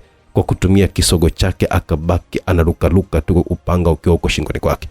Damigo naye hali haikuwa nzuri, alikuwa na hema kwa shida na kwa maumivu makali sana. Akiwa pale chini hawezi hata kusimama. Wakati ule alisikia hatua. Hakujua ni nani alikuwa anamfuata pale, ila zile hatua alitambua zilikuwa ni za mwanamke tena, ambaye alikuwa matawi ya juu, kwani alikuwa anatembea kimatawi ya juu zaidi. Alimanusula pato na pressure kwa sababu mwanamke ambaye alimuona pale wakati ule alikuwa ni mkeo wa ndoa, yani Jamila. Alisi anaota kwa sababu lile jambo kwake halikuwa la kawaida. Ikamlazimu kukio ule upande wa yule ambaye alikuwa ana uhakika alimuua. Jambo la kushangaza, ule mwili ulikuwa pale pale. Sasa yule ambaye alikuwa amesimama mbele yake alikuwa ni nani? Akiwa anaendelea kujihoji mwenyewe, ndipo alisikia sauti. "Hello husband." Ilikuwa ni ile sauti ya mke wake kipenzi Jamila. "Who are you?" Akamuuliza kwamba ni nani. Aliuliza kwa mshangao mkubwa. "Mimi ndiye mkeo wa ndoa mume wangu. Mimi ndiye Mama Lili." "Na yule pale ni nani?" "She's my imposter." Akimaanisha kwamba ni mtu ambaye anachukua sura yangu. Alimaanisha alikuwa ni mtu ambaye alitengenezwa kwa ajili ya kuchukua nafasi yake. "Hau Jamila. Yule uliyekuwa unaongea naye sio mimi, ila ni mtu ambaye mimi nilimtengeneza kuweza kuniwakilisha mimi kwa baadaye. Nilijua nipo kwenye dunia ya kishenzi ambayo muda wote naweza kwenda na maisha yangu, hivyo nilipaswa kujipanga na kujua namna ya kuweza kuishi na watu kama wa namna hii, na ndio maana nikachagua kuwa mwanamke wa tofauti. Nitafuta mwanamke ambaye nilimtengeneza kuwa kama mimi. Nikamfanyia upasuaji wa sura kwa gharama kubwa sana, na kila ambaye alihusika kwenye mpango huo nikamuua. Ndipo nikaamua kwenda kumtengeneza huyu mlembo ambaye niliamini kwa baadaye angeweza kuja kuwa msaada kwangu kwenye kazi kama hizi. Kama nilivyokuambia kwamba kwenye kazi za namna hii hapa hakuna imani kubwa sana kwa watu. Watu wanabadilika muda wote ule, na ni mchezo wa kuaiana tu. Hivyo nilitambua mimi kama mwanamke naweza kuingia kwenye sehemu mbaya. Kwa nilikuwa nahitaji nguvu ya ziada ili niweze kuwazidi wanaume wote akili.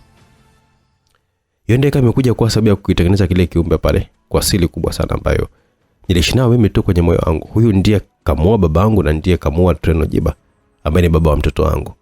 Ila hii siri Lili hata kaka ijua. Mimi nimekusaliti wewe kwa miaka yote yako yote ambayo ulihisi kwamba tumeoana. Sikuwahi kukupenda wewe Damigo, wala chochote kile kutoka kwako. Wewe ni chombo tu ambacho nilikuwa nakitumia kutimiza matakwa yangu ya msingi ambayo kwa sasa hivi nimejafanikisha. Hivyo muda huu mimi naondoka na mwanangu, na wewe upo kwenye nyakati zako za mwisho za kuwa hai. Dunia imejaa ukatili mume wangu, ila unapaswa kubadilika na watu. Akili ambayo nilitengeneza ndio ambayo inaenda kufanya kazi muda huu. Mimi naondoka na mwanangu, hapo kuna ndege inanisubiria mahali. Yule alikuja na ndege mwanangu ambaye kalala hajui kinachoendelea. Na rubani ambaye nitamua baada ya kunifikisha anakostahili kunifikisha, kisha nitapotea. Watu wako watakuta mwili wako hapa, lakini pia hakuna ambaye atakuja kunitafuta mimi kwa sababu watajua Jamila ni yule pale ambaye amelala na kufa pale. Hivyo maisha yangu yanaenda kuwa ya raha mstarehe tu mpaka siku zangu zitakapokuwa zimeisha, ambazo zitaishia kwa raha kubwa. Na kujua inakuuma mume wangu, mwanamke kama mimi nimekuzidi wewe akili. Nimemzidi rais wako akili, lakini hata vyombo vyenu vya usalama nimevizidi akili kwa sababu tu nilifanikiwa kukitengeneza kile kiumbe ambacho kilikuwa na nguvu za ziada kwenye mwili wake. Hizi nguvu hata mimi mwenyewe nitaenda kujitengenezea nazo kwa sababu kwa sasa hivi natakiwa kujisimamia mwenyewe, ila kama ungefanikiwa kuishi kuna siku ungeje kusimulia. Ikitokea tumekutana kwenye maisha mengine kwamba huyu binti nilimtoa wapi na imekuwaje mpaka kaja kuwa kiumbe hatari kama jinsi ulivyo wewe, ila kwa sasa hivi muda wangu sio rafiki mume wangu. Na kutakia maisha mema ya kuzimu, na panapo majaliwa hautakuwa na hasira mimi tukikutana kwenye maisha baada ya kifo, kwani kila mtu alifanya kile ambacho alikuwa anataka kukifanya kwa ajili ya kuweza kuwa hai kwenye hii dunia ya kishenzi. Ubaki salama mume wangu, na usiwahi kusahau kwamba Lili haikuwa damu yako Damigo. Jamila tabasamu kwa dharau kisha kainama na kumpiga busu mwanaume ambaye alikuwa anasikia kila kitu, ila muda ule hali yake ilikuwa imekuwa mbaya zaidi. Hakuwa na uwezo wa kuongea zaidi ya kushusha tu machozi kwenye mashavu yake kwa uchungu mkubwa mno ambao alikuwa nao ndani yake. Jamila alikuwa ameaga haraka baada ya kusikia mlio wa gari ambayo ilionekana kuja kwa kasi sehemu ile. Ni kweli gari moja kubwa aina ya V8 ilifika pale kwa kasi na kusimama kwa nguvu. Alishuka Rusiana ambaye alikuwa analia baada ya kumwona Damigo akiwa kwenye hali kama ile, kwa sababu alikuwa ameanza kumpenda mwanaume yule. Wapigie simu watu wa msaada wa kwanza watukute barabarani. Wapigie simu watu wa msaada wa kwanza watukute barabarani. Alikuwa anapiga kelele kwenda kwa bosi wake Ziada Nzwane ambaye alishuka upande wa pili wa gari. Alikuwa ni makamu wa rais tayari.